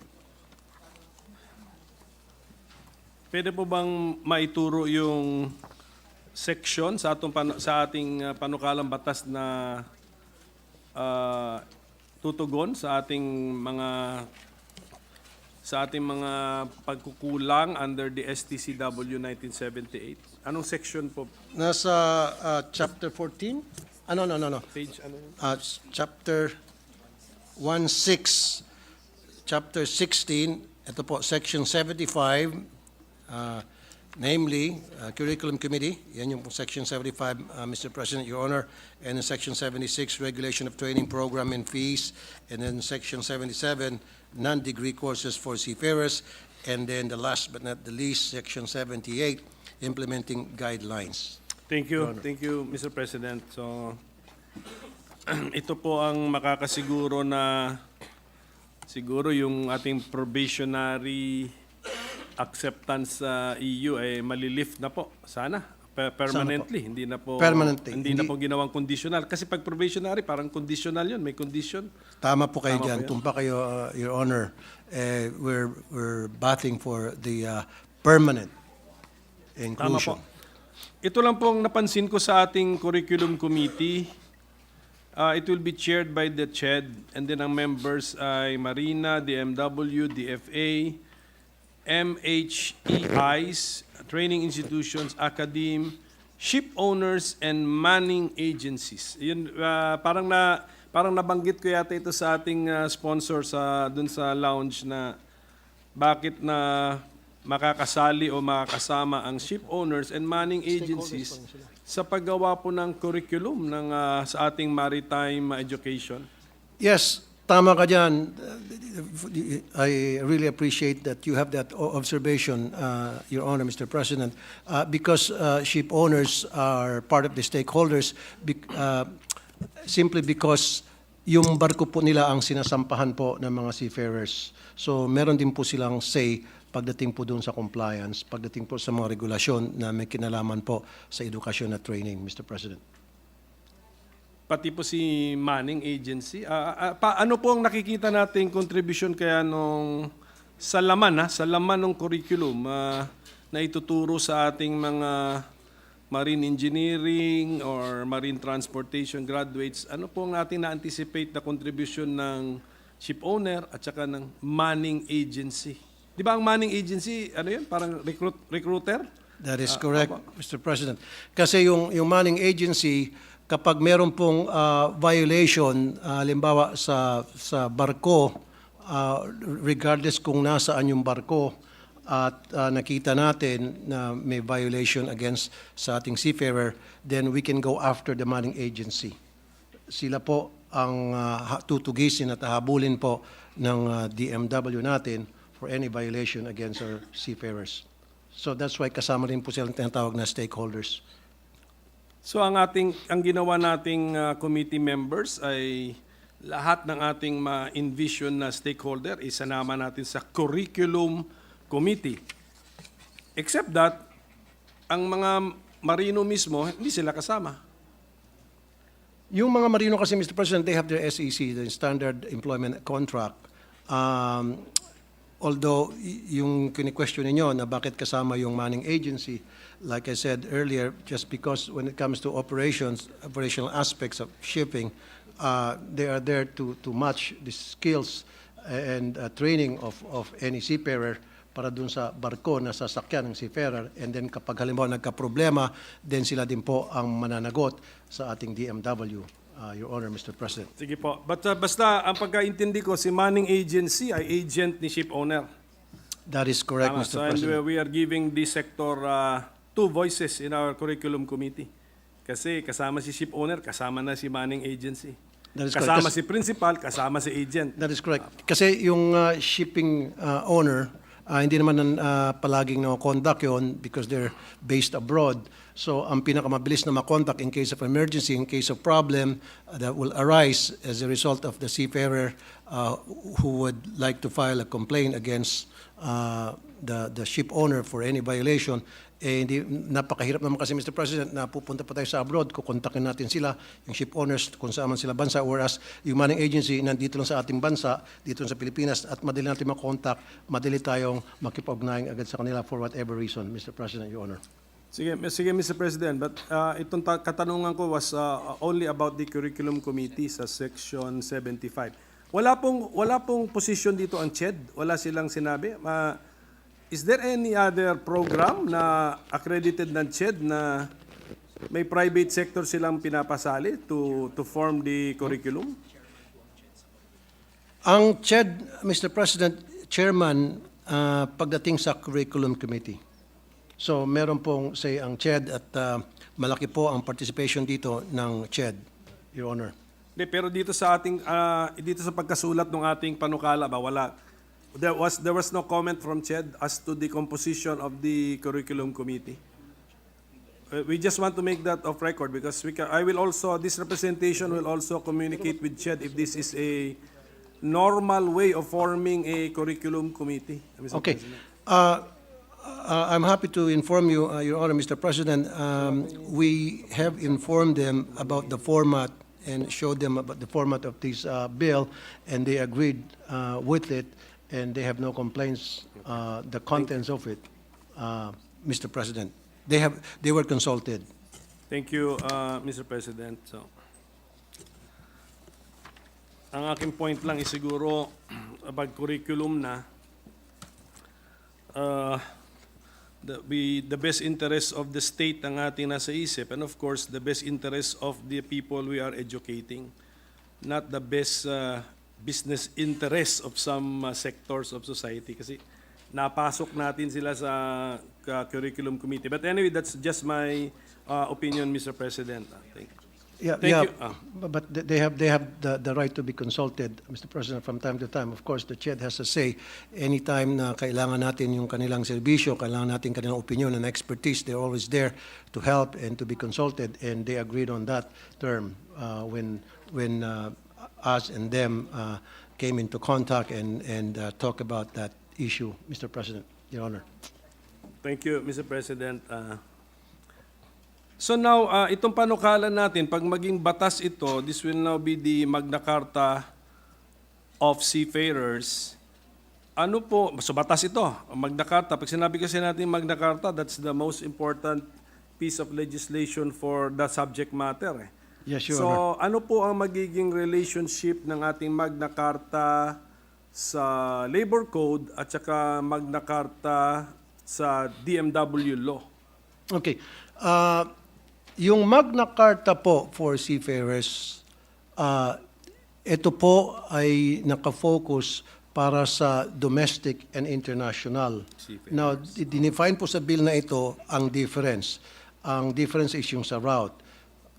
Whereas, pagdating po doon sa sino may saklaw doon sa dalawa, pagdating po doon sa domestic, saklaw po sila ng batas ng DOLE because they're domestic.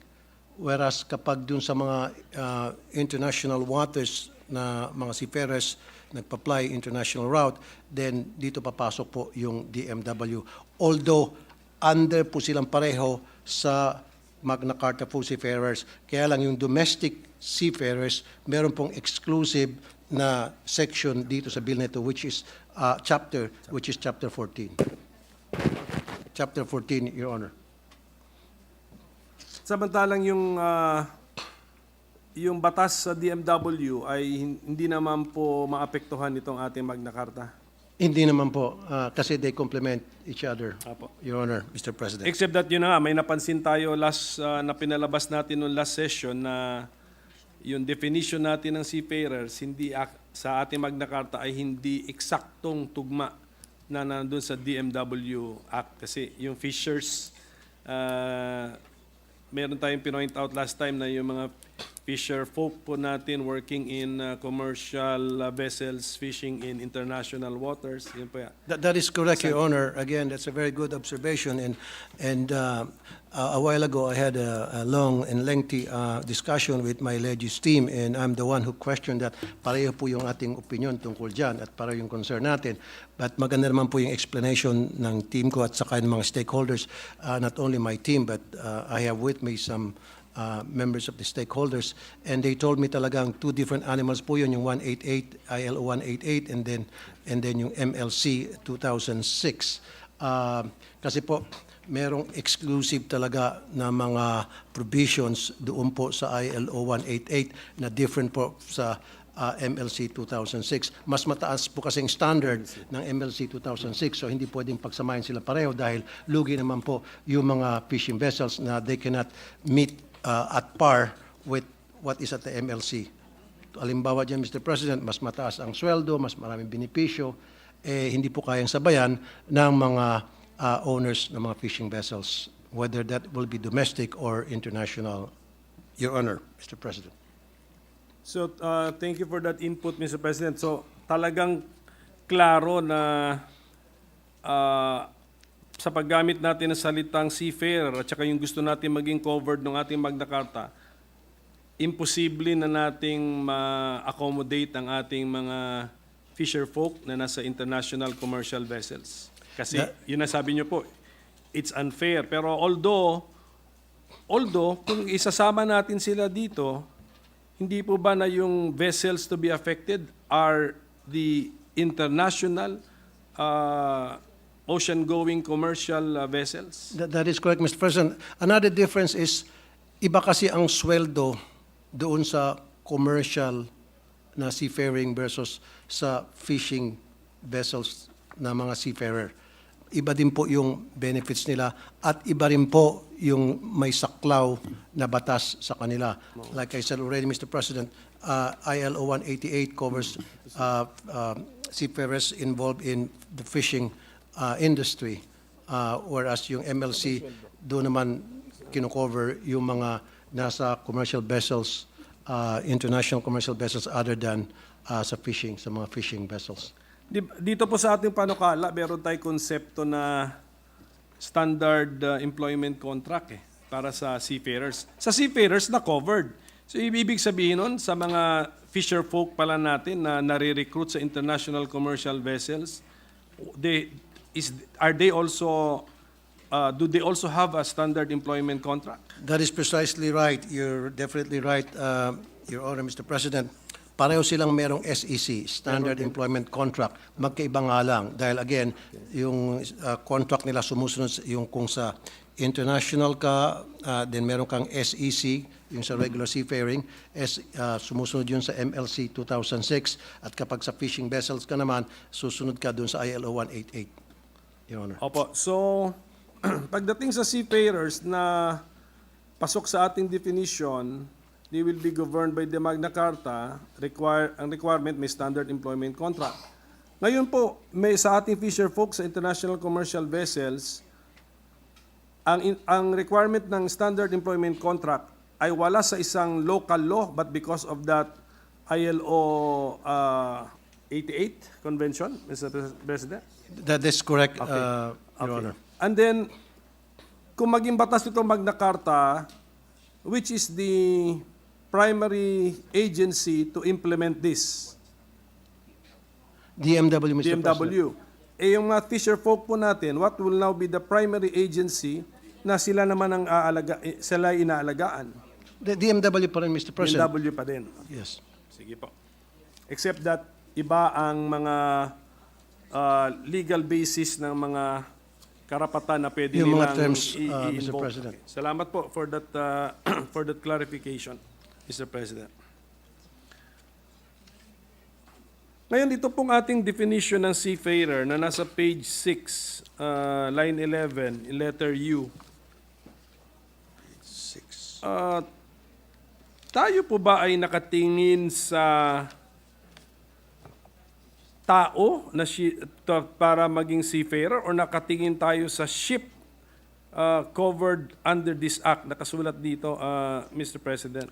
Of course, nakafocus po tayo dun sa tao, Mr. President, kaya nga Magna Carta for Seafarer because more on the people who are on board the ships ang ating pinoprotektahan dito, ang covered dito sa batas natin na ito. And then sa definition, second paragraph po ng definition, andun po yung word na engage, naka-quotation marks pa nga siya. Paano po yung mga, posible po ba na meron tayong seafarer who is not actively engaged, Mr. President? If they're not actively engaged, Mr. President, then they're not considered a seafarer. Siguro you're talking about those seafarers na nag-expire na yung contract nila, bumaba na sila ng barko. Of course, they're no longer covered under this Magna Carta bill because nag-expire na yung contract nila. Unless kung sila mag-sign ng another contract, bagsak pa nilang barko, then covered ulit sila nitong Magna Carta, Your Honor. So parating merong live contract po ito. Itong Active and live contract. Active and live Yes, sir. contract. Kasi sinabi po rito sa ating definition, seafarer refers to any Filipino who is engaged, employed, or working in any capacity on board a ship covered under this act. Yung po bang covered under this act refers to, yung phrase na yun refers to to the ship. So may we know if what are the ships covered under this act, Mr. President? Okay. Tama kayo this observation, Mr. President. Seafarers refers to any Filipino who is engaged, employed, or working in any capacity on board a ship. So, halimbawa ako, Mr. President, after na makapasa ako sa lahat ng requirements, certification para maging seafarer, sumampa ako ng barko, then covered po ako nitong batas na ito. Then yung ship na sinampahan ko, hindi po covered. Although, kung meron pong ginawang violation ang ship na yon against me, then meron silang pananagutan dahil sa kanilang pagkukulang against me. Your Honor, Mr. President. Pero is the sponsor open if the phrase will bring in some confusion, if we can clarify Yes, the Mr. definition, President. Mr. President? Yes, Mr. President. We're open to, especially pagdating sa period of amendment, any suggestion from you, recommendation, of course, that is something that we have to study, and if we see that talagang makakatulong sa bill na ito, yung idadagdag niyo po dito sa amendments, periods of amendments, why not? We'll be more than happy to include that, Your Honor. And then dito po sa page 14, section 28, beginning on line 15, meron pong seafarer dito an SEC, Standard Employment Contract, between the ship owner and the seafarer shall be in writing and shall include, etc. Yung seafarer po ba na gamit ng salita rito ay limitado kay international seafarer o kasama si domestic seafarer? I'm sorry, which one? Page 14? Page 14, lines 15 and 16. May seafarer po na salita rito Okay. Ano po ang extent ng salitang seafarer? Is that an international seafarer or kasama din po si domestic seafarer? Dito po, Mr. President, sa page 14, chapters 7, line 15 and 16, this refers exclusively to the international seafarers, Mr. President. Your Honor. Pag ginamit po ba ang salitang seafarer na labas doon sa chapter for the domestic seafarers, automatic ang ibig sabihin nun, that refers to the international seafarer? Absolutely right, Your Honor, Mr. President. Okay, we have to make that clear, Mr. President, kasi meron din kami na-encounter na mga provision na labas sa chapter on the domestic seafarers na ang aming pakiramdam ay dapat covered din si domestic seafarer. Magandang observation yun yan, Mr. President. But again, dito po sa bill na ito, kaya nga meron exclusive chapter ang domestic seafarers, which is Chapter 14. Pero yung suggestion nyo is this is something that we have to study and see kung pwede nga po ma-adapt yung gusto nyo. And we will be in consultation with your team para makikita kung tama nga lang na magkaroon ng another words na kahit nalabas sa Section 14 na para ma-define kung kasama pa rin yung domestic o hindi na talaga. Opo. Your Honor. Yun lang, yun po ang aming point, Mr. President, kung pwede yung mga teams po natin, legislative teams, will go over the bill. Pero gusto ba nating, is that the approach that you want, Mr. President, na yun lang Chapter 14 ba yun?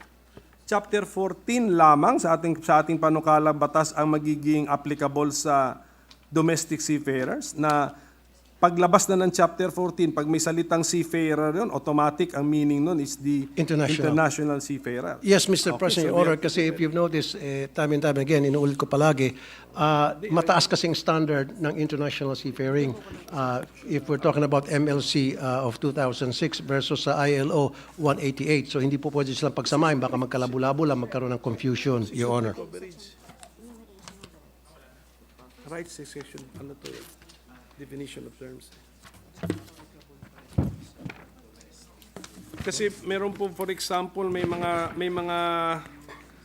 mga rights tayo eh. Chapter 3, seafarers' rights. So ang pag-interpret ba natin dito, hindi po ito applicable sa domestic seafarer? Okay, Mr. President, medyo meron tayong gagawin correction. Applicable pa rin pala, Mr. President, Your Honor, even outside Chapter 14, when you say seafarers sa other chapters, it still applies to domestic seafarers. So in effect, the entire law applies to domestic seafarers.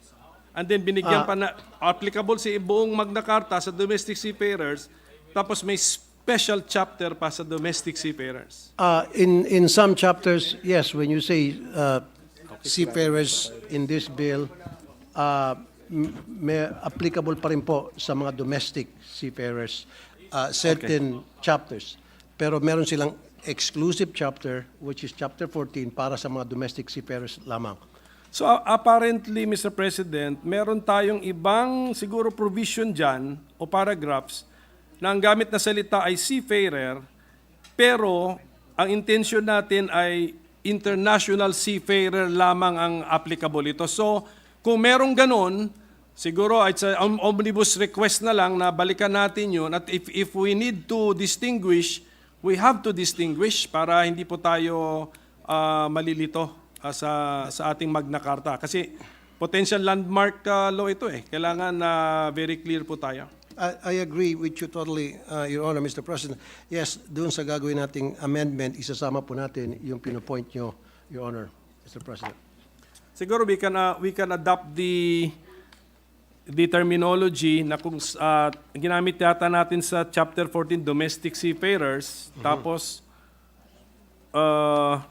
I do not know para sa international kung tama ba yung salitang international seafarers to distinguish the two. So itanong na lang po natin sa experts kung that is si domestic seafarer, looks like that is the correct term kasi nasa bill na natin yun eh.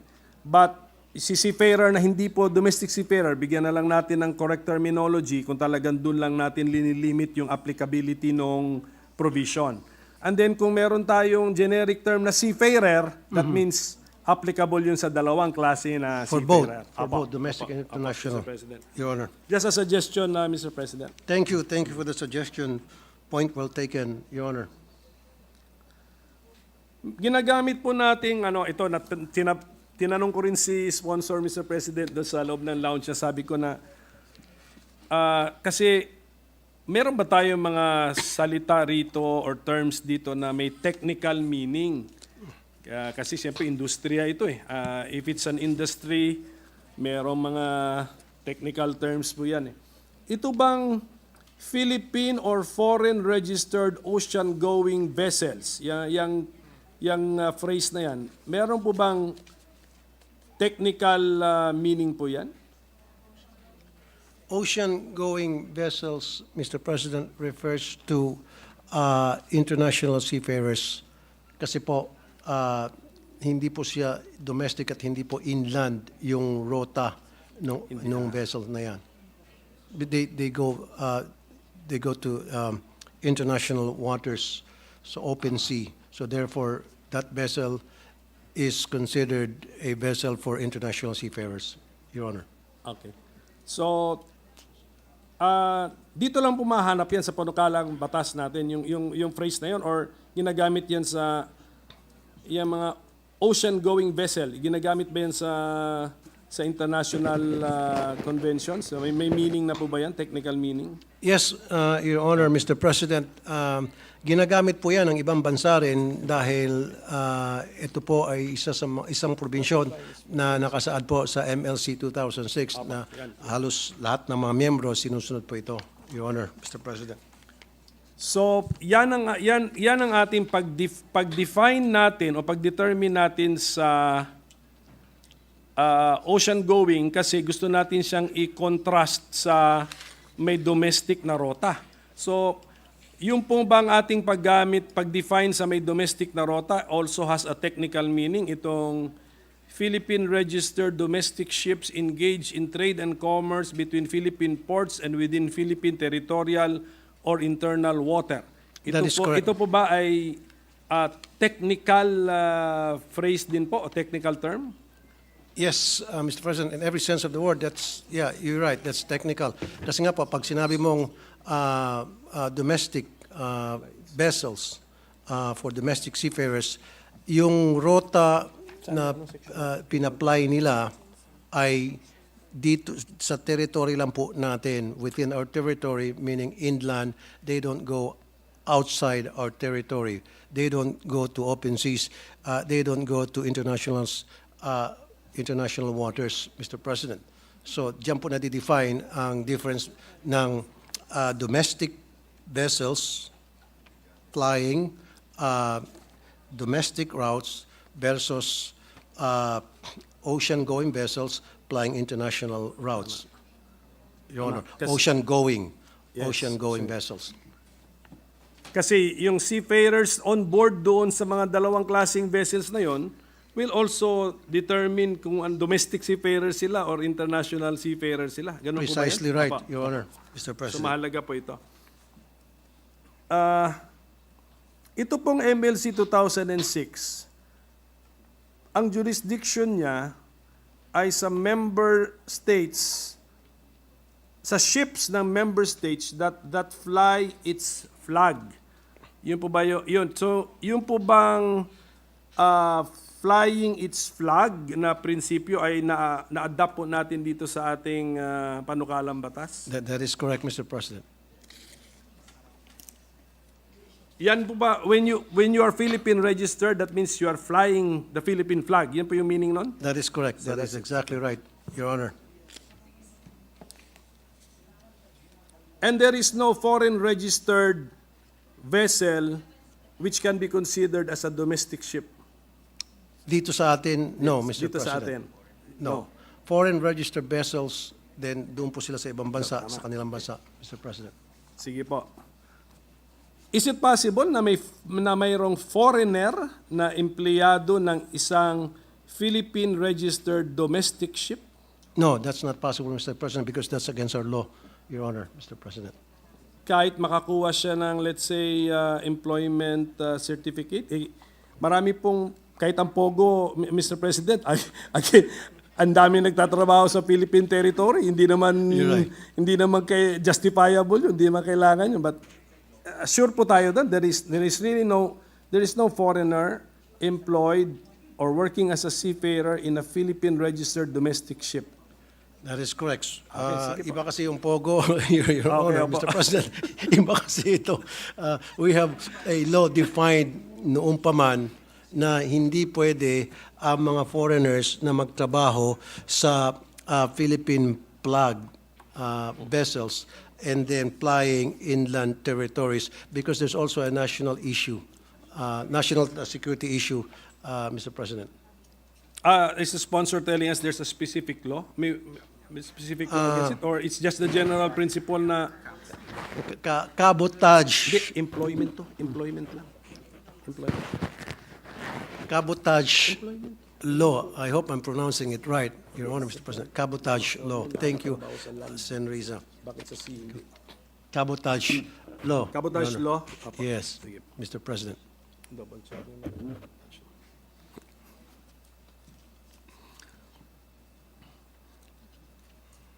Ito pong situation ng ating seafarers with their ship owners and agencies, hindi po ba highly regulated na yan ngayon, Mr. President?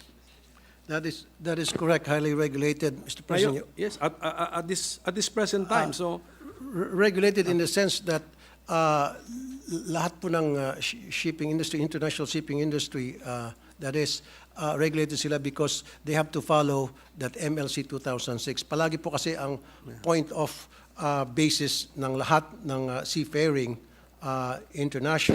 internationally ay yung MLC 2006 na halos lahat ng countries na meron pong commercial vessels flying international routes ay sumusunod po dito sa MLC 2006, Your Honor, Mr. President. yeah, and yet, parang ang naririnig nating feedback marami pang kaso against seafarers versus ship owner or manning agency. That is correct, Mr. President. Kung tama yung hearing namin kanina, 4,000, if I remember correctly, 4,000 new cases a year. That is tama correct. po ba yung narinig ko kanina sa budget hearing natin? Karamihan kasi, yes, Mr. President, tama po yung pagkarinig nyo. Ang kadalasan kasing problema ay more on doon po sa claims sa tinatawag na disability. Doon po nagkakaroon ng maraming kaso kung saan naglalabanan po yung seafarer versus yung ship owners.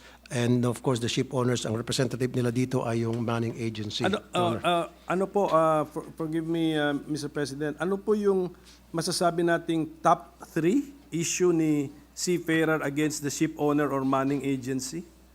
Well, yung breach of contract, isa po yun, Mr. President. Hindi na susunod yung contract. And then, there are times also, this one based on my experience, Mr. President, yung pera na pinapadala nila sa kanilang mga kamag-anak, supposedly dapat it should be on time, hindi nakakarating sa tamang panahon, sa tamang oras. And then, isa pa sa mga reklamo nila, Mr. President, they don't have access to information kapag meron silang gustong malaman, may mga kamag-anak. That is, what happened to their relatives, nahirapan silang makakuha ng information na yan. Number 3, yung sa illegal dismissal, Mr. President. Yun nga, kasama na dun sa breach of contract, hindi pa natatapos yung kanilang contract, dinidismiss sila for a very flimsy reason. So, yun po, pinagsama-sama na the big bulk of the problem, pinagsama-sama yung Mr. President. Of course, tulad na banggit ko nung una, kasama pa rin doon po yung reklamo nila mga seafarers dahil hindi sila nakakuha ng tamang hustisya pagdating sa pag-file ng disability claims against the ship owners, Your Honor.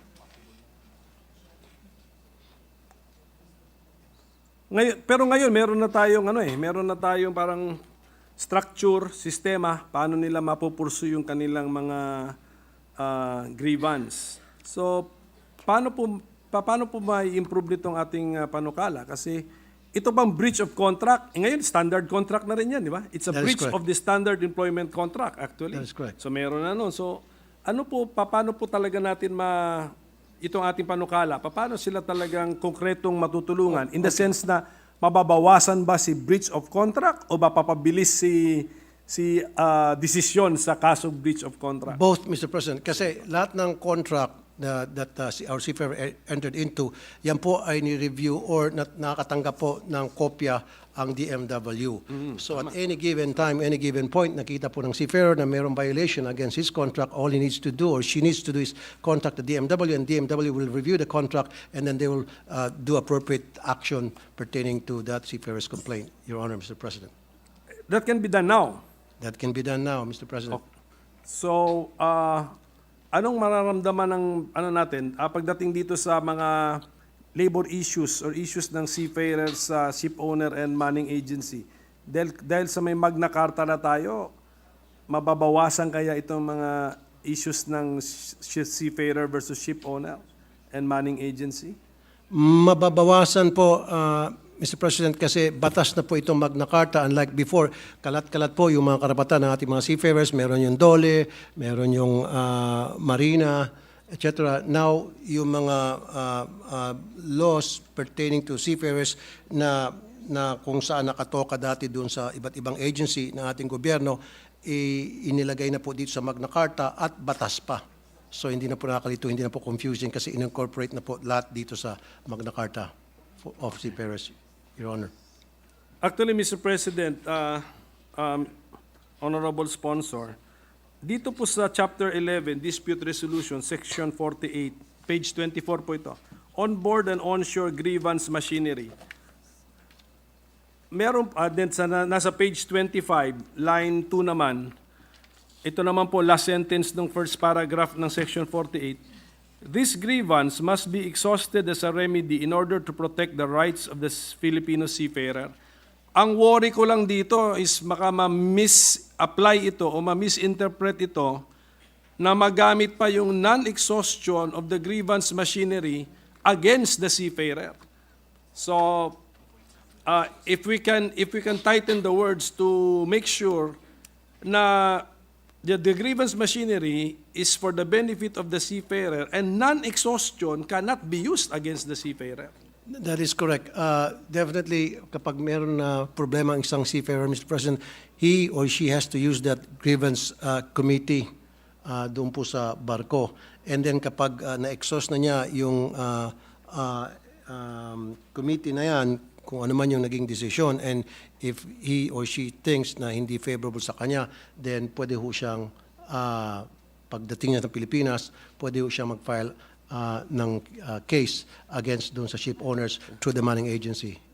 Sige po, basta at the proper time, lalo na kung mahanap namin yung mga tamang salita, if we can clarify talaga that the non-exhaustion of this grievance machinery should not be allowed and can never be used against the seafarer. Kasi It should never be, baka, Mr. President. baka may step na ma-miss magagamit po dahil because of our Section 48. Tama ka, Mr. President, Apo. kasi imbis na favorable itong ginagawa natin, batas na itong bill na ito para sa mga seafarer, later on baka mapagsamantala magamit ng mga ship owners. Napatagal pa, na-delay pa. Apo. Na-delay pa, Mr. And then President. dito pong sa ating page 25, second paragraph na section 48, last sentence, sabi dito, any agreements reached by the parties at the grievance proceeding shall be final and binding.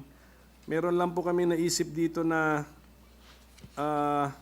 baka kasi may representative si seafarer dito at kailangan siguro lumabas yung kailangan siguro yung agreement na ito talagang may pirma ng ating seafarer, Mr. That is President. correct, Mr. President. Kapag nagkaroon po ng agreement at pumirma nga talaga yung seafarer na doon sa ginawang arbitration ng grievance committee, umoke siya doon at merong signature siya, then I don't see any problem with that. Kung para sa kanya resolve na yung kaso, then so be it, Mr. President. And it has to be honored. Yes, ang akin namang senaryo na ayoko na may magamit pa laban sa seafarer. That is correct. That and the document does not bear his or her signature or agreement, pero sasabihin hindi, meron kang representative doon o may abogado ka ron, Mr. President. Standard naman kasi, Mr. President, na kapag sa isang grievance at both parties ay nagkaroon ng agreement to settle without going further, then they have to affix their signatures kung ano po yung nakalagay doon sa agreement na yon. Once both signatures were affixed in that document, then consider it as binding, Your Honor, Mr. President. Thank you, Mr. President. So, yung practice, we just capture it in words talaga para Yes, wala talagang lusot, Mr. President. This is the beauty of what we're doing Yes. now, Mr. President. We're talking, and since this is new,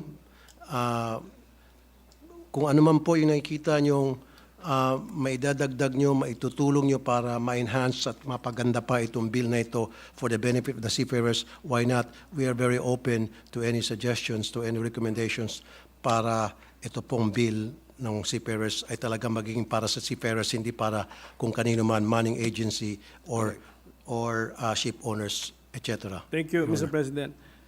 Ito lang po, Mr. President, meron lang ako na-encounter na isang section, like Section 51, Judgment on the Basis of Certification. Nasa page 26 po yan. Ito po ang kanyang pananalita. No judgment or award resulting in the forfeiture of the seafarer's claims shall be rendered solely on the basis of a defective or questionable fit-to-work certification. In all honesty, Mr. President, and in all humility, hindi ko po ito maintindihan, itong Section 51. Kung pwede pong mapaliwanag po sa representasyon na ito, ano bang ibig sabihin po nitong Section 51, Mr. President? Paliwanag mo.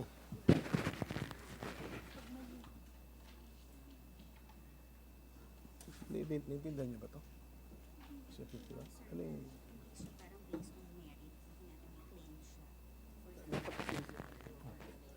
Siya nga, abogado, nahirapan siya mag-intindi. Paano po ba? Resulting in the forfeiture. Tapos nahilo siya, lalo na ordinary. In the basis of a fit to work certification, na questionable. Diba? Fake. Ngayon, nagkakahirap kayo. Sige. Dapat naman, hindi ka lang prito. Hindi, tama nga naman. Ano muna? 1 minute? 1 minute, Mr. 1 minute. President. Session suspended.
Yes, Mr. President, tama ka. I think we have to revisit this portion and change it in a way na madali pong maintindihan, maybe in layman's term, para hindi masyado technical and very hard to process.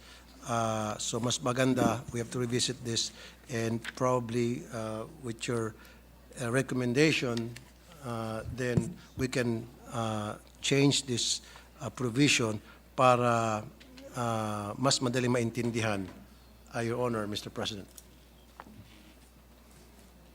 Thank you, Mr. President. So we'll just revisit the section. Ito pong following questions ko po namin or observations, we will ask the sponsor to refer to his team, no, para medyo legal these are legal questions. For example, Section 86, page 44 po yon.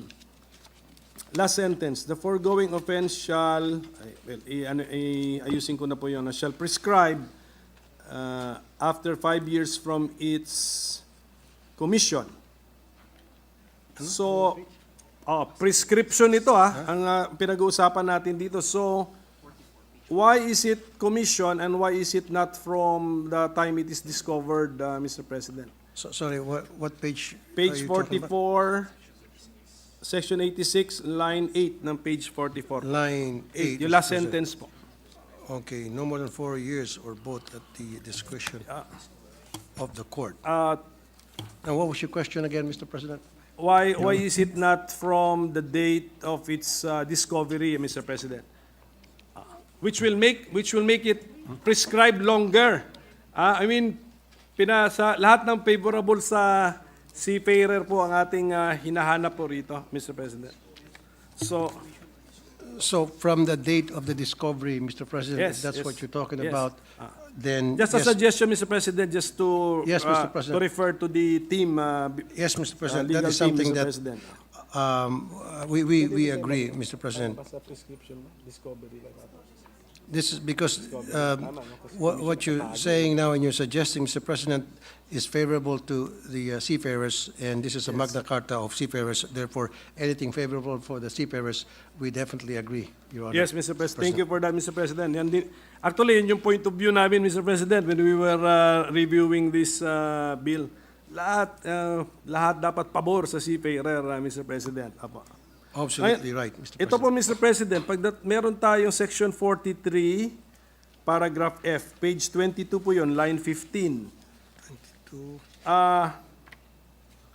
Ito po, sinasabi rito yung gastos sa medical care sa ating seafarer pagka nasa isolation or quarantine, dapat sagot ng ship owner until the seafarers are considered to be duly repatriated. So yun po yung gusto naming malaman.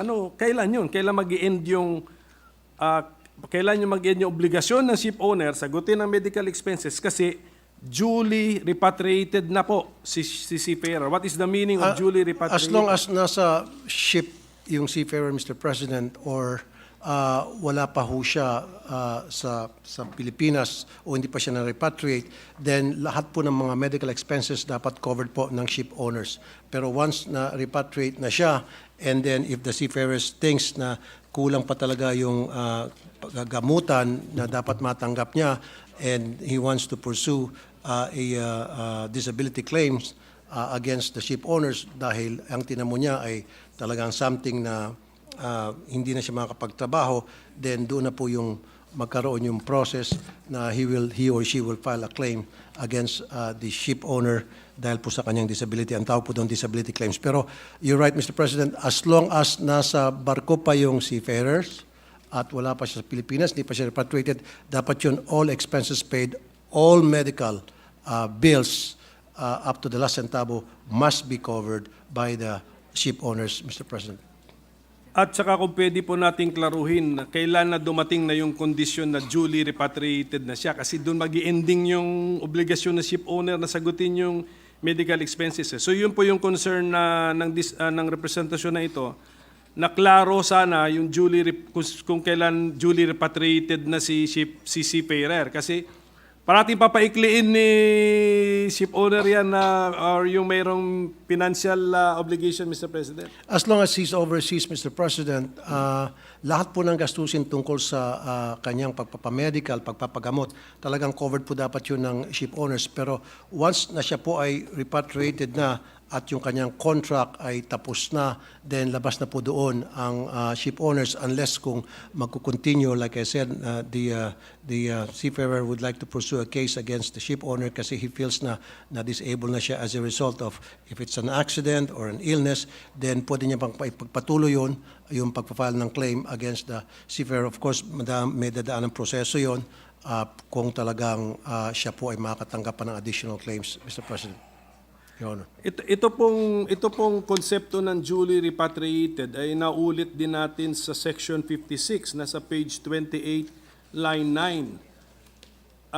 Pero ang paggagamit natin dito, until the seafarers have been duly repatriated to the repatriation destination.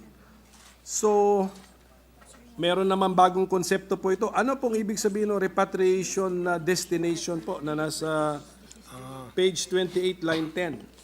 Yeah, when you say repatriation, dito po sa page 6, line 4, it's very clear, it's defined, Mr. President. It says here, refers to the process of returning a seafarer to the point of destination, which shall be the point of hire, so or the seafarer's place of domicile. So, ang repatriation, once na siya po ay naibalik o naihatid doon sa lugar na kung saan po siya na-hire, which is halimbawa in this case, Filipino seafarer sa Pilipinas, and it could be seafarer's place of domicile, na yun po yung pinili niya, halimbawa sa Davao siya, so hanggang sa siya po'y matid sa Davao kasi yun po yung place of domicile niya. At yan po ay dapat nakasulat na o klaro na sa standard employment contract. That is correct, Mr. President. Pero ito,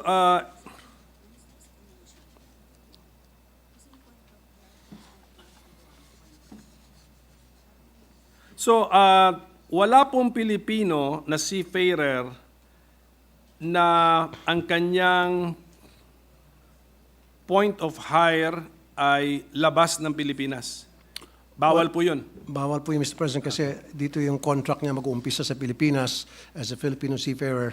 So dito po ang kinukonsider point of origin, point of hire ng sino man pong seafarer. Your Honor, Mr. President.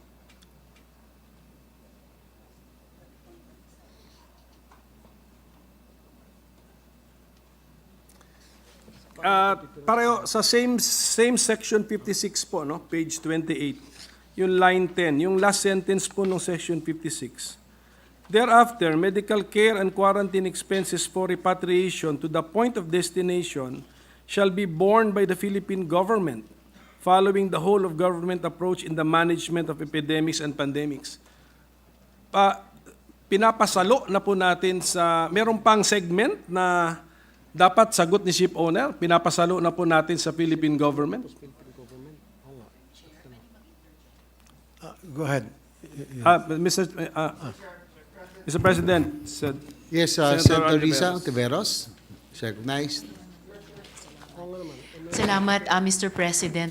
Actually, kanina ko rin po naisip itong maikling point of interjection dun sa naunang tanong sa interpellation ni Minority Leader kay Chair.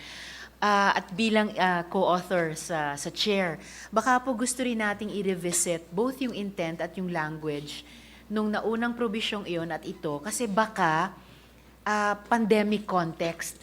Kaya yung mga particular terms ng quarantine, isolation, pandemic and epidemics.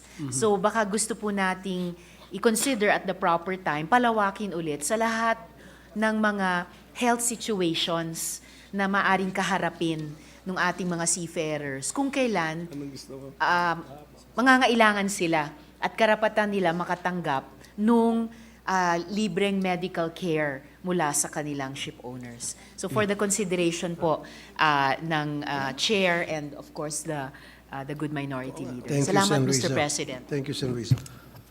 Actually, yung observation po ng ating Deputy Minority Leader, tama kasi actually itong batas na ito, itong panukalang batas na ito, may mention pa ng COVID-19 eh. Very specific, hindi ko na matandaan kung anong section yun, basta, section 43, nandito po. Nakabanggit po yung COVID-19. So ito po, but back to my question, ito po bang last sentence ng section 56, page 28, hindi pa nakarating sa point of destination ang ating seafarer, pero posibleng ipasalo na sa gobyerno ng Pilipinas ang paggagastos, Mr. President? Yeah, this is something that we have to revisit again, Mr. President, kasi may mga restrictions kasi as to coverage ng ship owners with the pandemic in mind when this bill was crafted. So, tama kayo, Mr. President, this has to be revisited.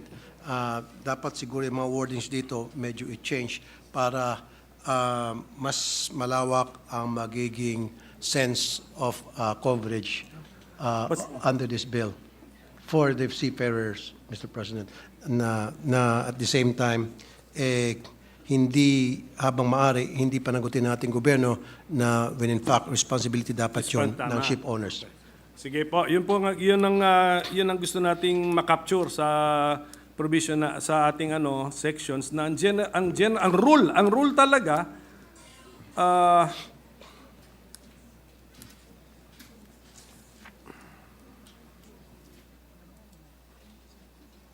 ang rule talaga rito is sa Section 56, hindi lang ito pang epidemic o pandemic, pati infection nakasulat po rito. So, basta ang pangangalaga sa ating seafarer sa kanyang kalusugan, lalo na kung nagkasakit siya, ay salo ng ship owner or manning agency hanggang sa point na nakasabi sa kontrata na doon nang galing ang ating seafarer. Tama ka, Mr. President, na dapat din magsagot ng ating gobyerno. Siguro, Mr. President, kung halimbawa nangyari ngayon na he has to be repatriated whether pandemic man o hindi, kailangan talaga dapat sagot ng ship owners. Correct. So, siguro, when this bill was crafted, yung legal team ko, they were thinking about those OFWs na kung saan ay nawala ng trabaho, yung land-based, nawala ng trabaho, yung kanilang mga amo, so they don't know where to go and what to do. So this is when tayo na po ang sasalo sa repatriation nila, yung pera nating gobyerno ang sasalo niyan, just like what happened doon sa insidente sa Sudan na nagkaroon ng kaguluhan at yung mga amo ng mga OFWs natin, wala na rin kakayahan o nagkanya-kanyang taguan for their own safety. So this is when our government comes in para sila ay ma-repatriate using government funds. In this case, sabi niyo, Mr. President, tama kayo, doon sa iba naman yung kaso ng sa seafarers, dapat talaga yung ship owners ang mag-cover niyan from the point na nagkaroon ng problema, nagkasakit yung ating seafarers up to the point na siya ay ma-repatriate at mahatid. Dapat yun lahat sagot ng ship owners, Your Honor, Mr. President. Opo. And of course, nothing prevents the government from helping. Maliban na lang, halimbawa, Mr. President. Yes. Halimbawa, yung ship owners, yung seafarers ang may problema, may kasalanan, siya po ay na-involved sa mga illegal activities na the reason para siya po ay ma-expel. Kunyari, involved po siya sa smuggling, involved po siya sa gambling, involved po siya sa pagbebenta ng illegal drugs, and then agad-agad ma-expel po siya. So when he is repatriated, then that's the time na hindi na po sagot yun ng ship owners kasi nga po na-expel na siya. Doon siguro papasok yung ating gobyerno na sasagutin siya using government funds yung kanyang repatriation pabalik ng Pilipinas, Mr. President, Your Honor. Yes, Mr. President. Best siguro hindi na natin kailangan banggitin yan kasi nasa programa naman ng gobyerno na yan salo na. Pero ang binabanggit natin dito is the extent ng obligasyon ni ship owner and manning agency. So, That is correct. Okay, It has to be well defined. Huwag natin sila bigyan ng ikyas ba? Or Wala natin sila bigyan butas. Escape valve, Mr. President. Butas na para malusutan nila, Mr. President. I agree with you totally, Your Honor. Tama, Mr. President. Ngayon, tungkol pa rin sa repatriation, ito pong Section 57 natin, nasa page 28 din po, ay waiver of entitlement to repatriation. Hindi po ba mas maganda, hindi na natin to kailangan sabihin, ang isang seafarer na ayaw magpa-repatriate, wag na niyang invoke yung karapatan niya. It's a right It's a right. I mean, you can waive a right, Mr. President. Oh, you know what, Mr. President, Your Honor, yeah, that makes sense. What you're trying to point out here, I agree with you totally. However, ito po kasing section na ito po ay nakasaad sa MLC 2006. And like I said, from the get-go, we have to abide and we have to follow what is being stipulated doon po sa MLC 2006. Pero you're right, Mr. President, for me, this is self-explanatory. Actually, parang it doesn't make sense. Pero yun po yung nakasaad sa MLC 2006. So kailan tayong sumunod, Mr. President, since tayo po'y signatory at nag-ratify tayo? Well, Mr. President, at any rate, parang it's a benefit or a right given to a seafarer. So, whether the law says I can waive it or not, I can actually waive it, Mr. President. Yes, Siguro, Mr. President, you're right. Kasi pag isusulat kasi natin dyan, baka ma-highlight pa natin yung waivability of this entitlement at baka may mga maisulat pa po na mga fine print po sa ating standard sa employment contracts in addition to the standard words, Mr. President. Tama ka dyan, Mr. President. Siguro for the sake of compliance, para makita po ng MLC na very compliant po tayo doon sa mga provision nila, kung ano po na pag-usapan during the convention, I think that's the main point here, Your Honor, Mr. President. Thank you. Sige, Mr. President, I will just, siguro with the help of our sponsor, if he can point out to us the specific provision sa MLC 2006. Anyway, ano na po, legis to legis, Mr. President, legis staff to legis staff na po yan, Mr. President. Thank you, Mr. President. Thank you, Your Honor.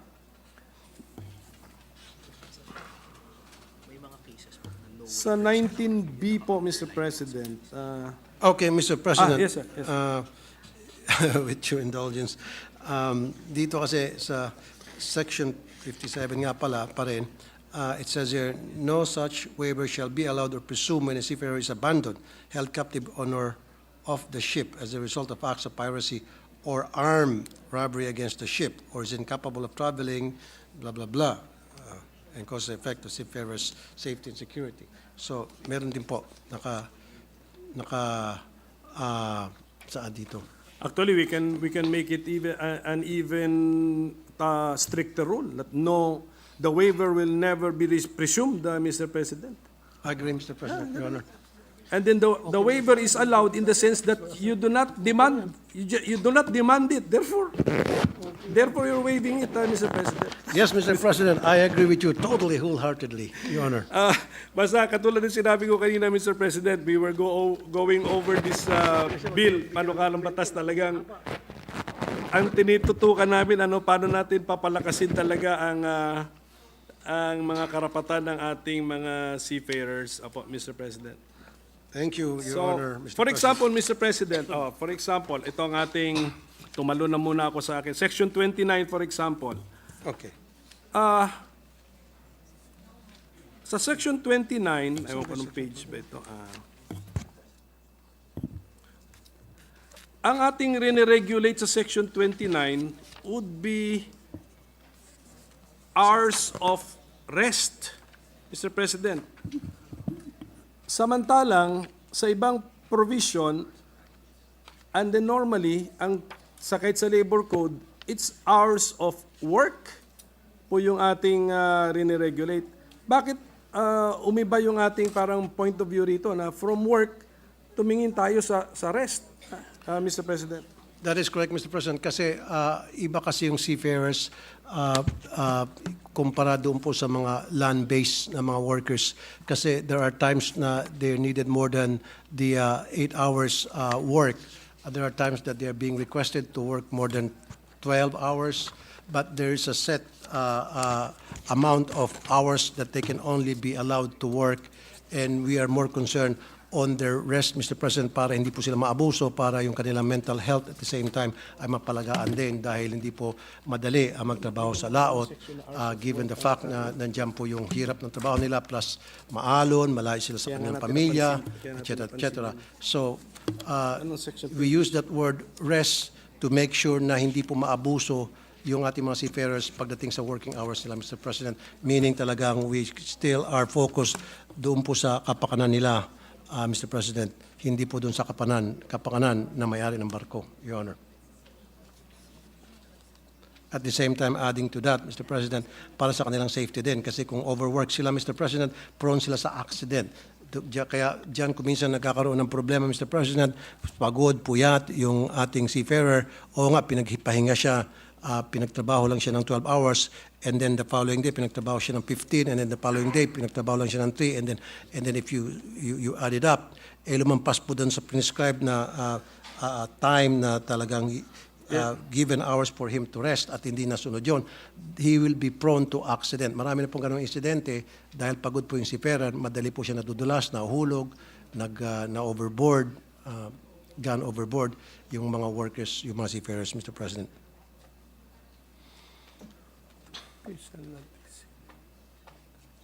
Okay. So thank you for that clarification, Mr. President. Although sa ating chapter, ano ba yung sa ating domestic seafarer.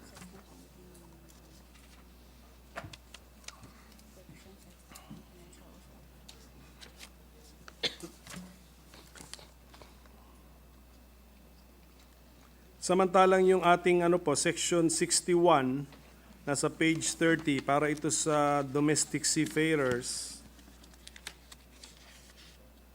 naka-focus po tayo sa work hours of work dito po. And then meron tayong sentence dito na in addition, waiting time shall not be considered as compensable working time if the seafarer is completely relieved from duty and can use the time effectively for one's own purpose.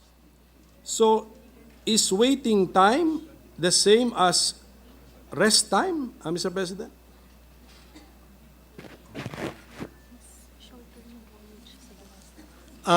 Okay, you're talking about domestic. Kaya Yes, medyo domestic po. na-confuse ako. Opo, domestic na po ito. Mr. President. Kasi nga po sa domestic, mas shorter po yung voyage nila, mas shorter po yung duty nila kumpara po sa international seafarers na so many months at a time sila po ay nasa dagat. So kaya nga pinapangalagaan po natin yung kanilang tinatawag na rest time. Whereas dito po sa domestic, ginamit natin yung waiting time kasi pagbaba nila ng barko after a week or so or 2 weeks, bumababa sila ng barko, then meron silang tinatawag na waiting time bago sila sumampa ulit ng barko, Mr. President. Okay, thank you for that clarification, Mr. President. So waiting time has a special meaning in the sense that this is time spent not on board the ship, Mr. President? That is correct, Mr. President. Okay. Kasi nga po, pagdating sa domestic seafarers, Mr. President, from Manila, halimbawa, pupunta sila ng Cebu, and then pagdating sa Cebu, pwede silang bumaba, and then yung barko po magkakarga, kung ano mang pwedeng gawin, and then meron dong waiting time while they are off the ship, Okay. Mr. President. So because they're domestic seafarers, so doon po yung differentiate nila between rest time doon sa mga international seafarers, because international seafarers, yung contract nila diretso talaga for 11 months at a time or 12 months at a time. So they're longer po yung kanilang duty time versus dito po sa domestic na much shorter, Your Honor. But in both cases, Mr. President, ito sa seafarers' point of view, both international and domestic, while on board the ship and seaborne, there will be the concept of hours of rest is still applicable, Mr. President. Yes, Mr. President. The difference is yung pong domestic, Mr. President, maiksi lang po yung voyage nila. It will only take a few days, 1 week at the most. So nakakapag-rest sila, Mr. President, unlike po doon sa international seafarers, tuloy-tuloy po yung trabaho nila kahit na meron tinatawag na port of call, and then sasampa ulit sila at mag-work na naman sila for many hours at end. So that is what makes the difference, Mr. President. Basta Mr. President, klaro tayo na itong waiting time na ginagamit sa Section 61, page 30 po, means the time of the seafarer not on board the sea vessel? That is correct, Mr. President. Okay, but problema kasi it is found under Section 61 na ang title po niya ay maximum hours of work and minimum hours of rest, Mr. President. That is for the international seafarers. That's why I thought waiting time is connected with hours of work and hours of rest, Mr. President. Samantalang si hours of rest actually is a concept maybe applicable to the seafarer while seaborne, Mr. President. Kasi kung 1 week kayo sa ocean, hindi naman ibig sabihin 1 week ka expected magtrabaho. You have also hours of rest dun, Mr. President. But are those time na hours of rest ka? Is that waiting time, Mr. President? If you're talking about domestic, Mr. President, ang pinakamahaba siguro, 1 week na siguro from say, Manila to any province, wala pa akong alam na magbibiyahe na more than 1 week, Mr. President. So mas maiksi po yung voyage time nila kumpara po sa international na from one country to another, which will take more than a week or 2 weeks. So much longer po yung time na they have to put in. That's why we use the word they must rest period as opposed to waiting period. So dinidepreciate natin yun. Like I said, for safety reasons, kailangan talaga mabigyan sila ng well-defined work hours pertaining especially to rest para mapangalagaan po yung kanilang kaligtasan, Mr. President, Your Honor. Thank you for the response from our sponsor, but pasensya na lang, Mr. Sponsor. Siyempre, of course, this is not my field, no? But is waiting time technical term in the maritime industry, Mr. President? Okay, Mr. President, okay, this is what we're gonna do. We have to revisit then again, and maybe we have to make a clear differentiated that make a clear distinction pertaining to that, Mr. President. With So the thank you waiting for that, and- Mr. President. So siguro, Mr. President, given the lateness of the hour, itong other questions din naman namin na of the same nature na, dinadaanan na natin yung mga technical terms or words ng ating bill. Maybe I can just ask my legislative staff to communicate with His Honor's legislative staff, Mr. President, so that we can be clarified sa mga ibang mga topics pa po na Thank you, Mr. covered po. President. Opo. Definitely, absolutely, positively, you're right. That we will do. My team and your team will sit down and discuss matters that has been that you pointed out here that you believe has to be amended or revisit para maging mas klaro at mas madaling maintindihan for the benefit of the seafarers. Why not, Mr. President? I already talked to my legis team here, and they're more than happy and willing to sit down with your legis team, Mr. President. Your Honor. Thank you, Mr. President. Lalo na marami din kami katanungan doon sa abandoned seafarers natin eh. So, i-clarify na lang po natin yun. Lalo na kung gusto natin siya bigyan ng mga karapatan, financial security pa. Correct. Pero Yes, sir. abandoned na siya. Pero sino na-expect natin na sasagot ng financial? Si ship owner pa rin na, Mr. President. So, parang ganun na, we need some clarification on the rights of our abandoned That is correct, seafarers, Mr. President. That is correct. Thank you. With that, Mr. President, siguro with the permission of our sponsor, if we can suspend so that we can go over these details na minutely na to. We really went over the bill minutely, Mr. President, word for word. Ang dala namin point of view, mga seafarers po kami para siguraduhin natin na talagang kami ang magbibenepisyo dito sa ating panukala. Any place, anytime, Mr. President. My team is ready to coordinate with your team, Your Honor, Mr. President. So with the permission of the honorable sponsor, if we can suspend our interpellation, Mr. President. You mean, Mr. President, after this, meron pa ulit tayong interpellation? Depends kasi sa ano. Wala na siguro, Mr. President. A minute suspension, Mr. President. Session suspended. Ano ba maganda?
True. Yes, Mr. President, during the break, was an exchange of thoughts and ideas with regard to perfecting this very important landmark legislation. And may I move that we recognize the distinguished minority leader for Our his distinguished minority manifestation. floor leader, Senator Pimentel. Yes, is thank you, recognized. Mr. President.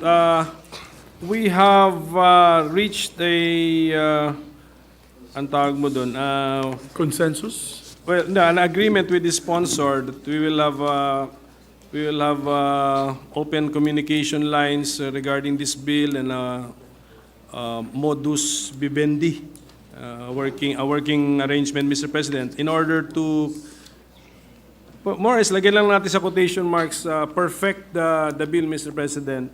I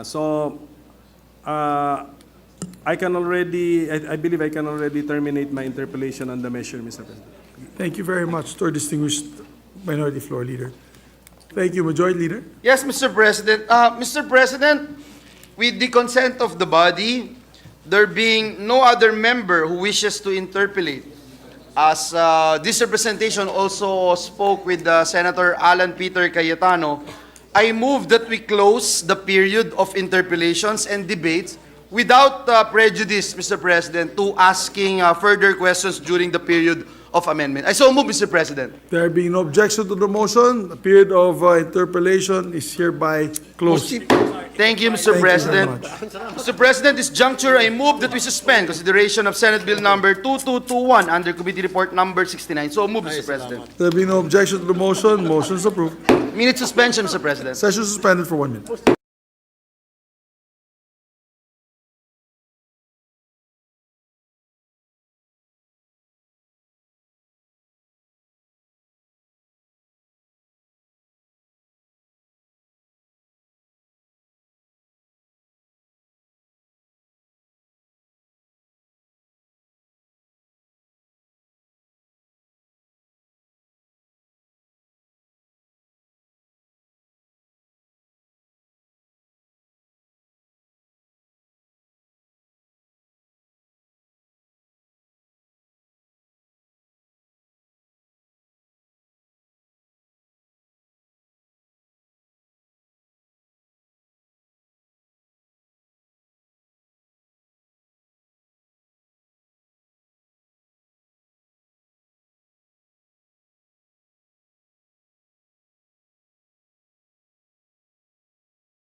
Mr. President, this juncture, I move that we adjourn the session until 3 o'clock in the afternoon of Tuesday, September 12, 2023. I so move, Mr. President. There be no objection to the motion of the Majority Floor Leader. Therefore, we adjourn session until 3 o'clock in the afternoon of Tuesday, September 12, 2023. Have a Thank you, good Mr. evening, President. everyone.